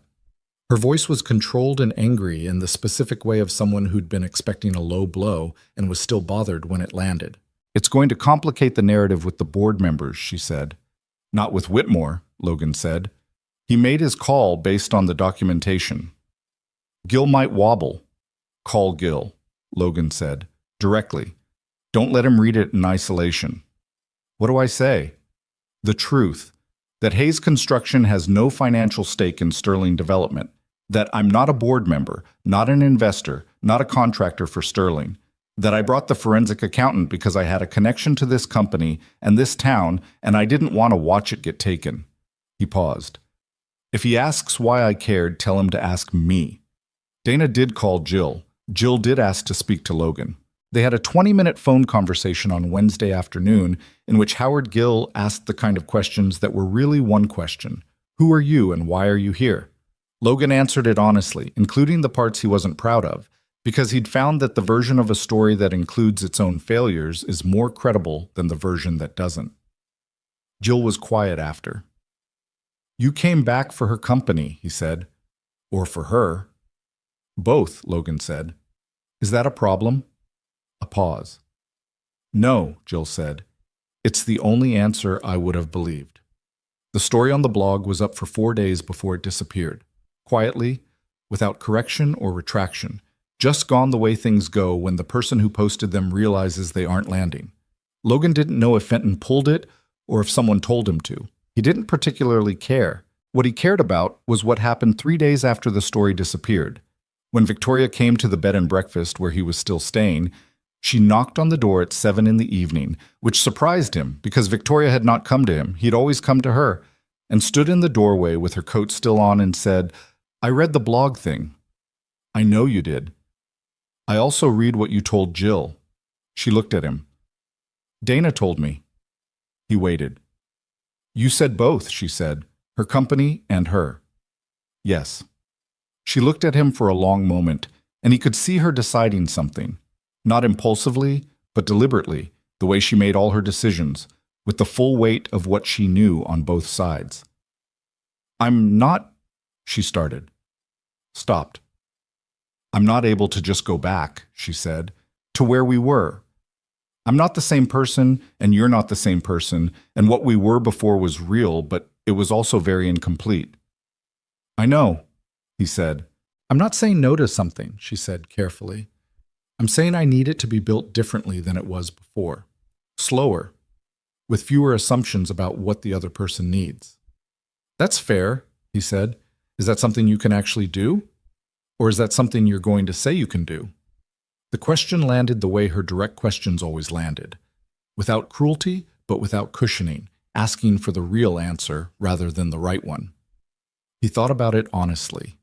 He thought about the fold-out couch in Portland and the 7 years of learning to build things that didn't fall down, and the conversation with Cora where he'd said it's more complicated than still, and all the things that had accumulated in the time he'd spent trying to become someone he already was. "I think I can do it," he said. "I also think I'm going to make mistakes. Different mistakes than before, but some." He looked at her. "I'm not going to decide things for you anymore. I can promise that one without qualification." Victoria was quiet. "Okay," she said. Not the same okay as the phone calls 7 years ago. That one had been an ending. This one was something else, harder to name. The particular okay of someone who is not forgiving yet, but is opening a door they'd closed. She came in. He made coffee, the same way she'd made it at Ruth's, without asking. And they sat at the small table by the window and talked for 2 hours, not about the board vote or the fraud case, but about the years between, the things that had happened while they weren't talking. She told him about the first year of the development, the specific difficulty of managing construction while fighting for permits while watching the town adjust to the change she was making. She told him about a mistake she'd made, a contractor she'd trusted too quickly because she was tired and he'd seemed competent, a decision that had cost her 6 months and real money. She told him about it without making it smaller, which he noticed and appreciated. He told her about Dennis Pruitt and the fold-out couch, and Cora finding the magazine with her photograph, and the particular silence that had lived in the Hayes apartment around Victoria's name for years. She was quiet after that last part. "She was protecting you," Victoria said. "Cora?" "Yes, by not asking." She looked at him. She knew it hurt. He hadn't thought of it exactly that way. He sat with it. "She said to tell you not to screw it up this time," he said. "Except she said it to me." Victoria's mouth did the thing. The beginning of a smile, real this time, reaching her eyes. "She's right. She usually is." They sat with the night outside the window, Pine Hollow quiet in the particular way it got quiet in late spring, the frogs in the creek going, the ridge a dark outline against the sky. Logan sat across from this woman, 37 years old now, careful and hard-won, and still the most interesting person he'd met, and felt the specific weight of second chances, which was heavier than first ones because you knew what losing felt like. He didn't say any of that. He just sat there and drank his coffee and let the evening be what it was. At 9 o'clock, she stood up and put her coat back on. At the door, she turned. "The board vote is in 2 weeks," she said. "I know. Come to the meeting." He looked at her. "You sure?" "No," she said, honestly. "But yes." She left. He sat by the window for a long time after, listening to Pine Hollow, thinking about what got broken and what got built back, and whether the difference between the two was as large as he'd always assumed. He was starting to think the rebuilt version was maybe stronger in the places it had cracked, not because damage was good, but because rebuilding required you to understand the structure in a way that building the first time never did. He thought, I understand it now. He thought, don't waste that. The board meeting was on a Thursday in mid-May, and Logan got there early, not because he was anxious, or not only because he was anxious, but because he'd learned in construction that arriving before the work started was the only way to understand what you were actually walking into. You couldn't read a site from the middle of it. You had to see it before the noise started. He sat in the back of Sterling Development's main conference room while the chairs filled up around him. 12 board members total. Dana was at the front table with Victoria's legal team, arranging documents with the controlled efficiency of someone who had been preparing for this specific hour for 3 weeks. Carla Huang was there, seated to the side of the room the way Logan had been seated at that first Monday morning meeting. Not at the table, but present.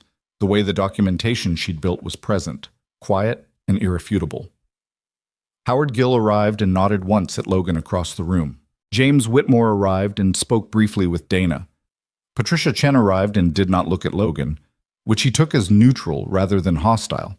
She was a woman who kept her assessments private until she was ready to make them public, which was a quality he respected. Roy Simmons arrived with 2 men Logan didn't recognize who carried themselves like attorneys. Dale Fenton arrived separately, in a good suit, with the practiced ease of a man who had been in rooms like this many times. He didn't look at Logan either, but his not looking was different from Chen's. It was deliberate, the studied non-acknowledgement of someone who was aware of exactly where you were standing. Logan looked back at him evenly and said nothing. Victoria arrived last, which was not an accident. She walked in with the particular steadiness of someone who was not calm, but who had made a decision about how she was going to carry herself, and there was a difference between those two things that Logan had learned to see. She wore a dark blazer, and she carried nothing. No folder, no documents, because she had been doing this long enough to know that the room read confidence in the absence of props. She didn't look at Logan when she came in. She looked at the table, at the board members, at Simmons and his attorneys. She pulled out her chair and sat. Then she looked at Logan. Brief. A steady look that said, I see you. We're okay. Let's go. He nodded once. The meeting started.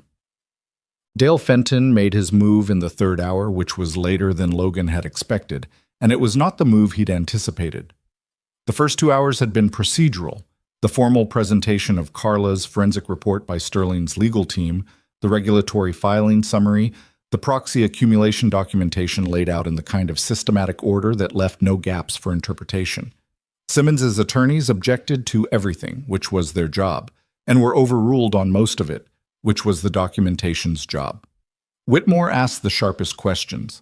Jill asked the most practical ones, focused on what the exposure was to board members who had voted with the Simmons block before the fraud was identified.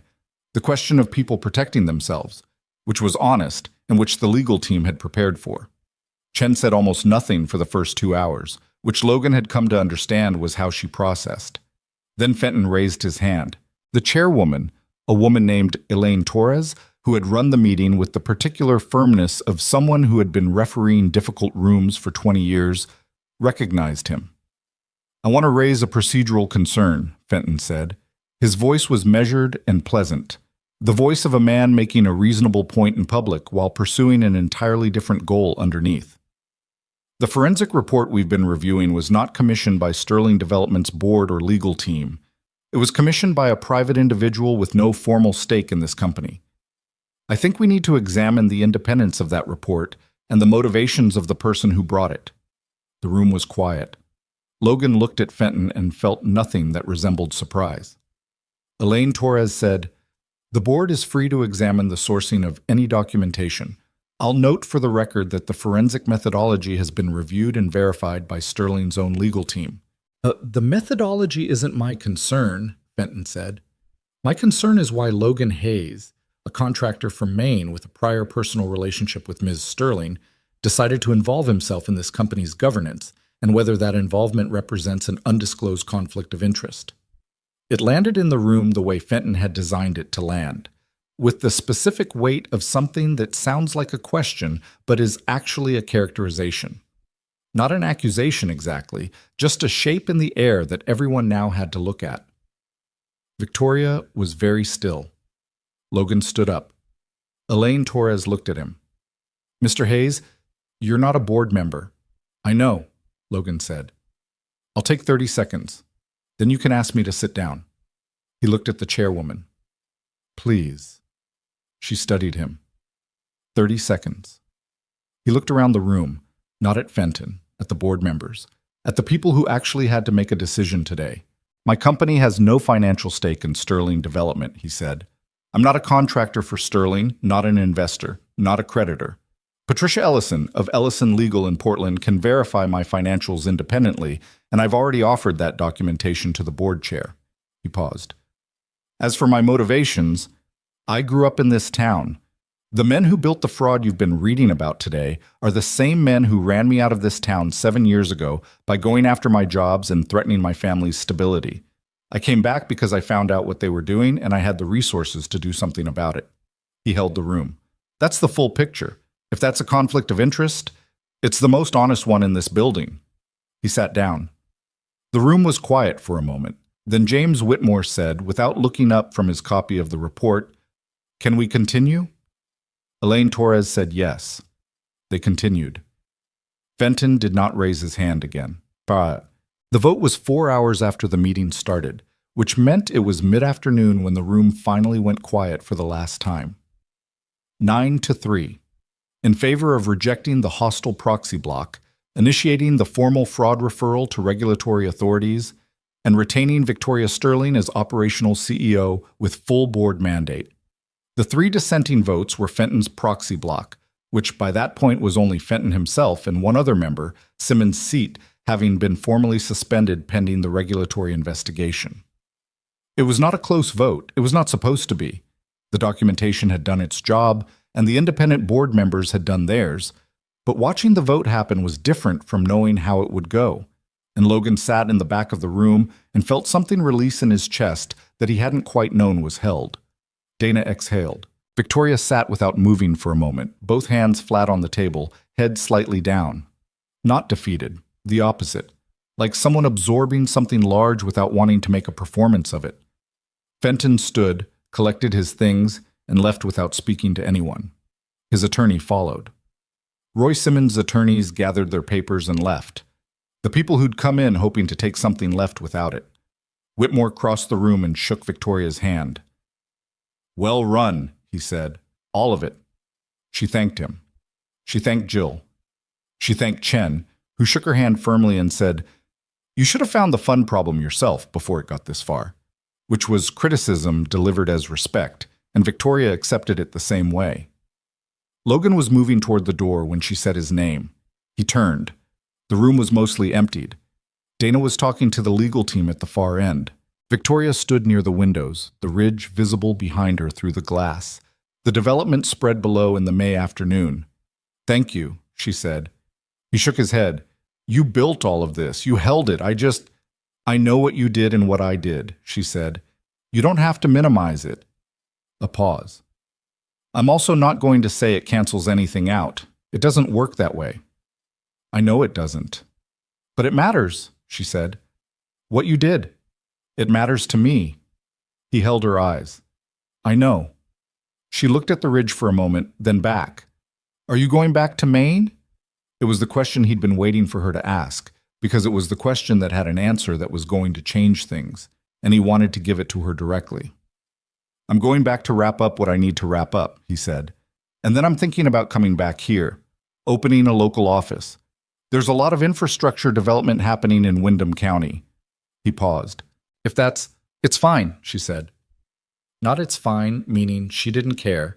It's fine meaning, yes, and I'm not going to pretend otherwise, and I don't want you to pretend you're not asking what you're really asking. He understood her, still. That had not gone anywhere in 7 years. "Okay," he said. She almost smiled. He almost smiled back. And that was enough for that day. He went back to Maine for 6 weeks. He told his crew chief, a 29-year-old named Seth, who'd been with Hayes Construction for 4 years and was ready to run things, that he was transitioning operations. He met with Patricia Ellison and filed the paperwork to open a second office for Hayes Construction. Hayes Construction of Vermont. Simpler than it needed to be, and exactly right. He put his Portland house on the market, which felt less dramatic than he'd thought it would, and more like a confirmation of something that had already been true for a while. He called Ruth Calloway and told her he was coming back for good, and Ruth said, "I know," in the tone of someone who'd known since April. He told Cora over dinner on a Sunday, in the kitchen of the Portland house that already had boxes in the corners. She was eating her pasta, and she looked up at him when he said he was moving back to Pine Hollow permanently, and she said, "Yeah, I figured." "You figured. You've been somewhere else since you got back from that first trip." She twirled her fork. "Not in a bad way. Just like you'd made a decision, and were catching up to it." He looked at his daughter, 18 years old, leaving in August for her first year of college, the ceramic horse already packed somewhere in her room, the height marks on the doorframe of her Portland bedroom, the only evidence she'd ever been this height, and would never be again. "You're not bothered by it?" he said. "By you moving back to Pine Hollow?" "By the whole thing. Victoria. All of it." Cora ate her pasta.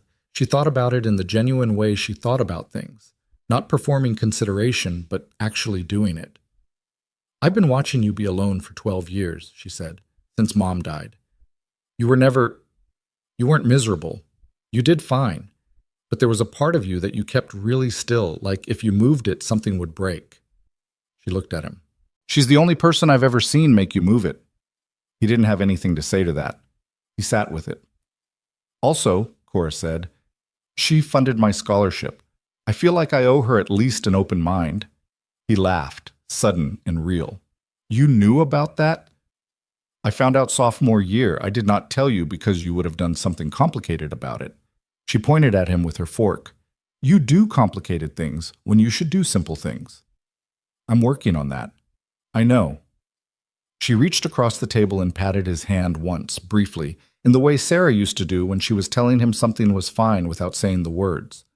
It knocked the breath out of him for a second, the way those echoes still could, unexpected.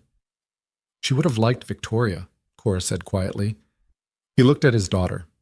"Mom," she said, "she always liked people who were direct." A pause. "She also would have told you to stop being an idiot about 8 years ago, which would have saved everyone a lot of time." "Probably," he said. They finished dinner, and he washed the dishes and Cora dried them, and they didn't talk anymore about Pine Hollow or Victoria or the past.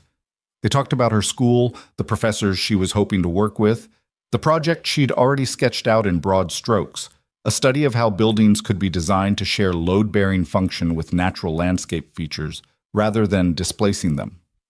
He listened and asked questions and thought about how someone becomes who they are, what they absorb from the people who raise them, and the places they live and the losses they carry, and how the result is always something unpredicted, something that belongs only to itself. He was proud of her in a way that had no adequate expression. He just did the dishes and listened and let her talk.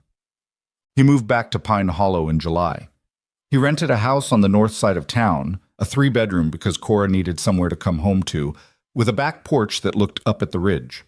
The Hayes Construction Vermont office was a rented space on the east end of Main Street, 2 rooms and a bathroom, with a sign that Dennis Pruitt, who had driven down from Portland for the occasion because that was the kind of man Dennis was, helped him hang on a Saturday morning while commenting that the signage font was too small. "Nobody's going to read that from the street," Dennis said. "The people who need to find me will find me. That's not how business works. It's how my business has always worked." Dennis shook his head, but smiled. They went to the diner on Elm Street for lunch afterward. The same diner with new signage, and Logan sat at a table he'd sat at 100 times and ordered coffee. Still black, still no sugar, some habits becoming permanent not because of necessity, but because they were genuinely how you preferred the thing.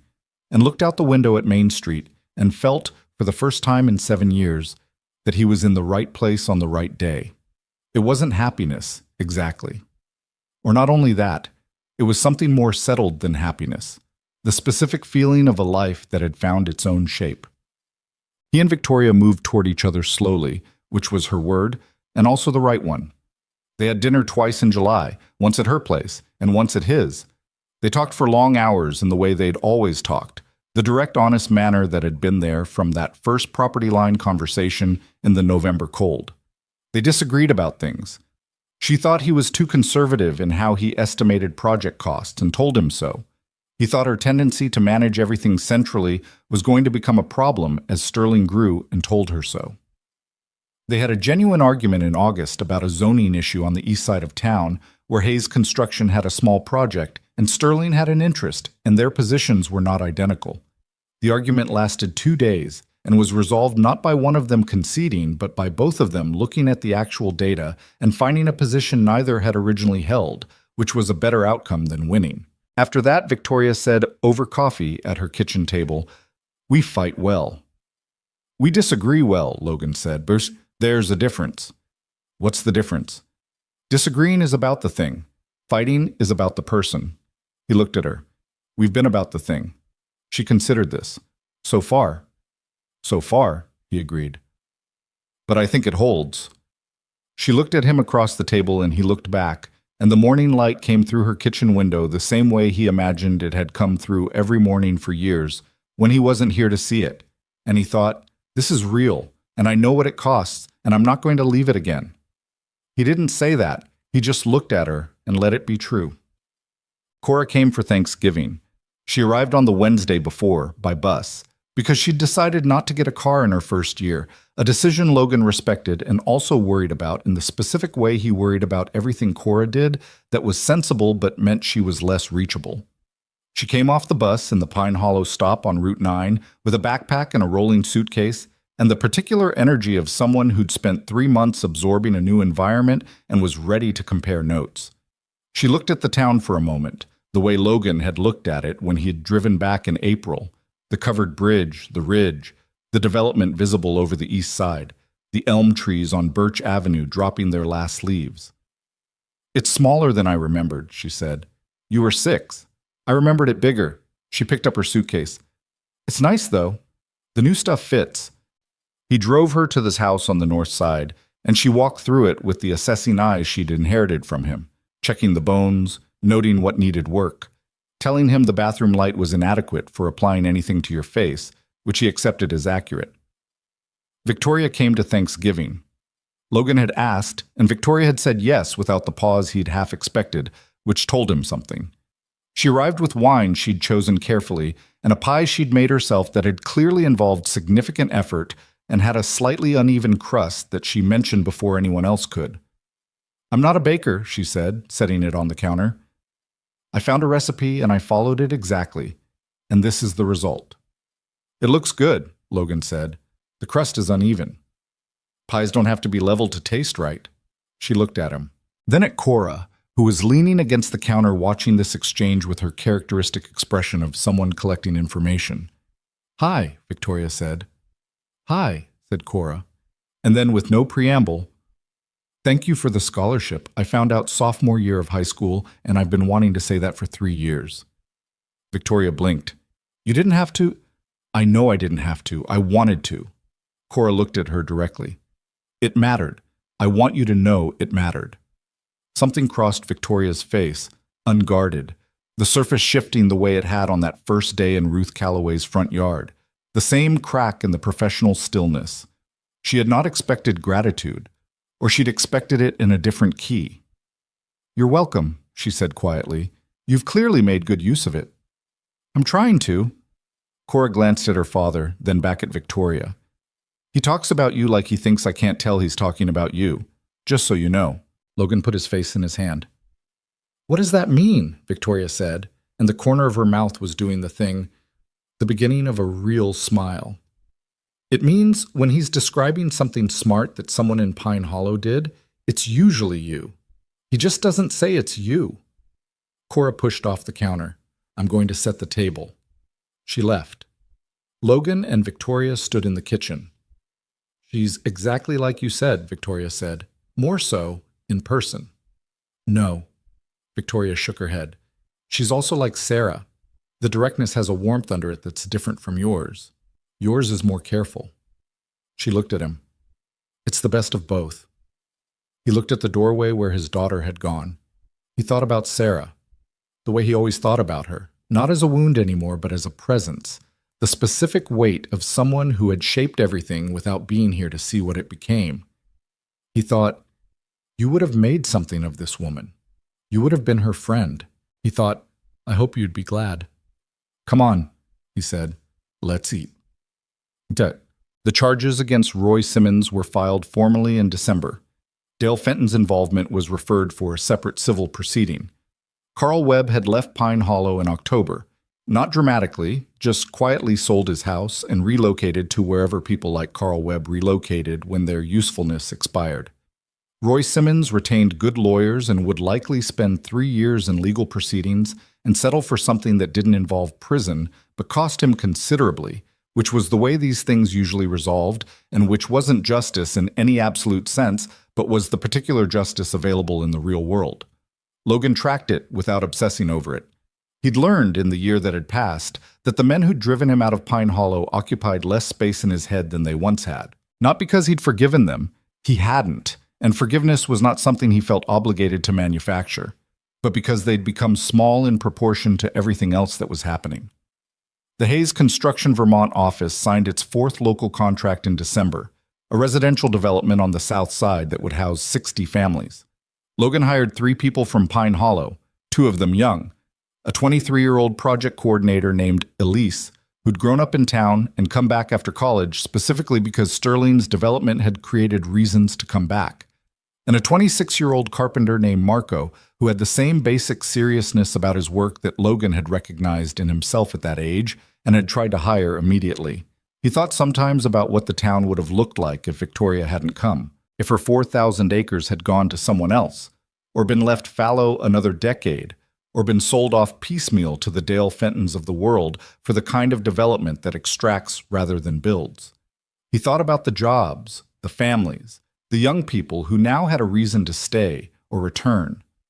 He thought about what it meant for a place to be worth caring about, and who did the work of making it that way. Victoria had done that work. She'd done it largely alone, for 7 years, while managing a board and fighting a hostile faction and running a company that was, by any standard, too large for one person to carry. He'd watched her carry it. He understood now that she was stronger than he'd known when they first met, and also that strength was not the same as not needing anyone.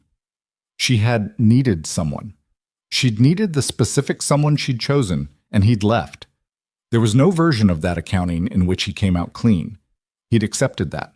What he'd also accepted, slowly, over the months of building something real with her, dinner by dinner, and argument by argument, and coffee by coffee, was that the accounting didn't have to be settled before you moved forward. You moved forward carrying it. It became part of the weight you knew how to hold. He proposed on a Tuesday evening in October, a year after he'd moved back to Pine Hollow. Not at a restaurant, not with a plan. They were at his house, and they'd been sitting on the back porch in the fading light, watching the ridge go dark, the way they'd fallen into doing on evenings when neither of them had anything more pressing, which was increasingly most evenings, and he'd been thinking about it for weeks without quite deciding on the when or the how. And then he thought, now, and like this, and that was enough. He went inside and came back with the ring. He'd had it for 3 weeks, a simple band with a single stone, because she was not a person who wanted performance jewelry. She was a person who wanted things that worked and lasted. And he sat back down beside her and didn't kneel because kneeling on a back porch in October seemed like the kind of thing you did for an audience, and they weren't playing to an audience, they were just themselves. He held it out. She looked at it, then at him. "Logan," she said. "I know," he said. "I know the accounting. I know what I did and what it cost. I'm not pretending it away." He held her eyes. "I'm also not going to spend the rest of my life apologizing for it when what I could be doing instead is making it worth it that you let me back." He paused. "If you want to." She looked at the ring. She looked at the ridge, gone dark now, against a sky that was turning toward purple and then gray. "I've been waiting," she said, "for a long time to want something this directly and not talk myself out of it." Her voice was even, careful. "I'm not going to talk myself out of it." "Is that a yes?" She took the ring from his hand and put it on herself. which he hadn't expected and which was, on reflection, exactly right. "Yes," she said. He let out a breath. She looked at her hand and then at him, and the smile this time was the full one. Not the beginning of one or the memory of one, but the real thing, reaching her eyes, changing her whole face, the thing he'd been trying to find his way back to for 7 years. He put his arm around her and she leaned against him, and they sat on the back porch in the October dark and didn't say much. The ridge was a black shape against the sky. Somewhere in town a dog was barking at something, then stopping. The night air had the first real cold in it. Cora cried when he called to tell her. He hadn't expected that either. She was not a crier, had not been since she was small, had developed the particular Hayes family response to emotion, which was to go very still and process internally. But she cried on the phone, quietly, and when he asked if she was okay, she said, "Yes, I'm glad, Dad." He understood what she was glad about, not just the engagement, the whole arc of it, the thing she'd been watching for 18 years, the part of her father that had stayed very still since her mother died, moving finally. He told her to come for the wedding whenever they set a date. She said she'd come sooner. She said, "I want to help plan it, if that's okay." Victoria, on the other end of the kitchen where she was pretending not to listen, looked over at him with a raised eyebrow. "She says she wants to help plan it," Logan said. Victoria said, loud enough for the phone to catch, "She has good taste. She can help." Cora laughed through the remaining tears. "I like her," she said, for the second time. The first had been on Ruth Calloway's front yard, standing over a useless yellow lab. 8 words. "My dad mentioned you. He said you were smart. Some verdicts hold." Yeah. They married in October of the following year, beneath the oak tree at the overlook on the Ridge Trail. Victoria's choice, which Logan understood when he thought about how many times she'd walked that trail, looking out at what she'd built and what she was still building, how the overlook was the place where the whole thing made sense from a distance. It was not a large wedding. Ruth Calloway was there, in a yellow dress that clashed extravagantly with the autumn foliage and that she wore with complete confidence. Dennis Pruitt drove down from Portland and stood at the back and did not cry but looked, Logan thought, suspiciously close to it. Dana Rowe was there, and James Whitmore, and Carla Huang, who had not expected to be invited and seemed genuinely moved that she was. Cora walked Victoria down the aisle. That had been Cora's suggestion, offered over dinner 6 months before the wedding, dropped into a conversation about the ceremony with the offhandedness that meant she'd been thinking about it for a while. "I know it's usually the father," she said, "but she doesn't have family here, and I want to do it." She looked at Victoria. "If you want that." Victoria had taken a moment that wasn't long but was full, and then said yes. So Cora, 20 years old, in a dark green dress that matched nothing and looked exactly right on her, walked Victoria Sterling down the ridge trail to the oak tree where Logan was standing. And Logan watched them come. His daughter and this woman, these 2 people who had each spent years being careful about what they let themselves want, and felt the weight of everything that had happened to get to this particular Tuesday in October. The whole town did not attend, but a significant portion of it stopped what it was doing and came. There were people from the tech hub, and people from Main Street, and families who'd moved to Pine Hollow because of the development, and families who'd lived here for 40 years before any of it. There were young people who'd never heard of Dale Fenton or Roy Simmons, who just knew Pine Hollow as it was now, different from what it had been, better in most of the ways that mattered. Logan said his vows without notes. He didn't say anything about deserving her because he'd stopped thinking in those terms. Deserving was a calculation, and this wasn't a calculation. This was a choice, 2 people choosing each other with full knowledge of the costs, which was harder than deserving and more honest. He said, "I left once because I was afraid of not being enough. I know now that enough was never the point. The point was showing up. I'm here. That's what I can promise." Victoria said her vows with the same directness she brought to everything. She said, I stopped leaving doors open for a long time. Then you came back, and I remembered that closed doors aren't safety. They're just loneliness with better insulation." A pause. "I'm opening the door." There was laughter. There were tears from directions Logan hadn't expected. They said yes, and then they were married, and it was a Tuesday in October, and the ridge was covered in color, and the valley below held what they had each, separately and then together, built. There's a thing people say about second chances, and the thing is usually optimistic and usually misses the point.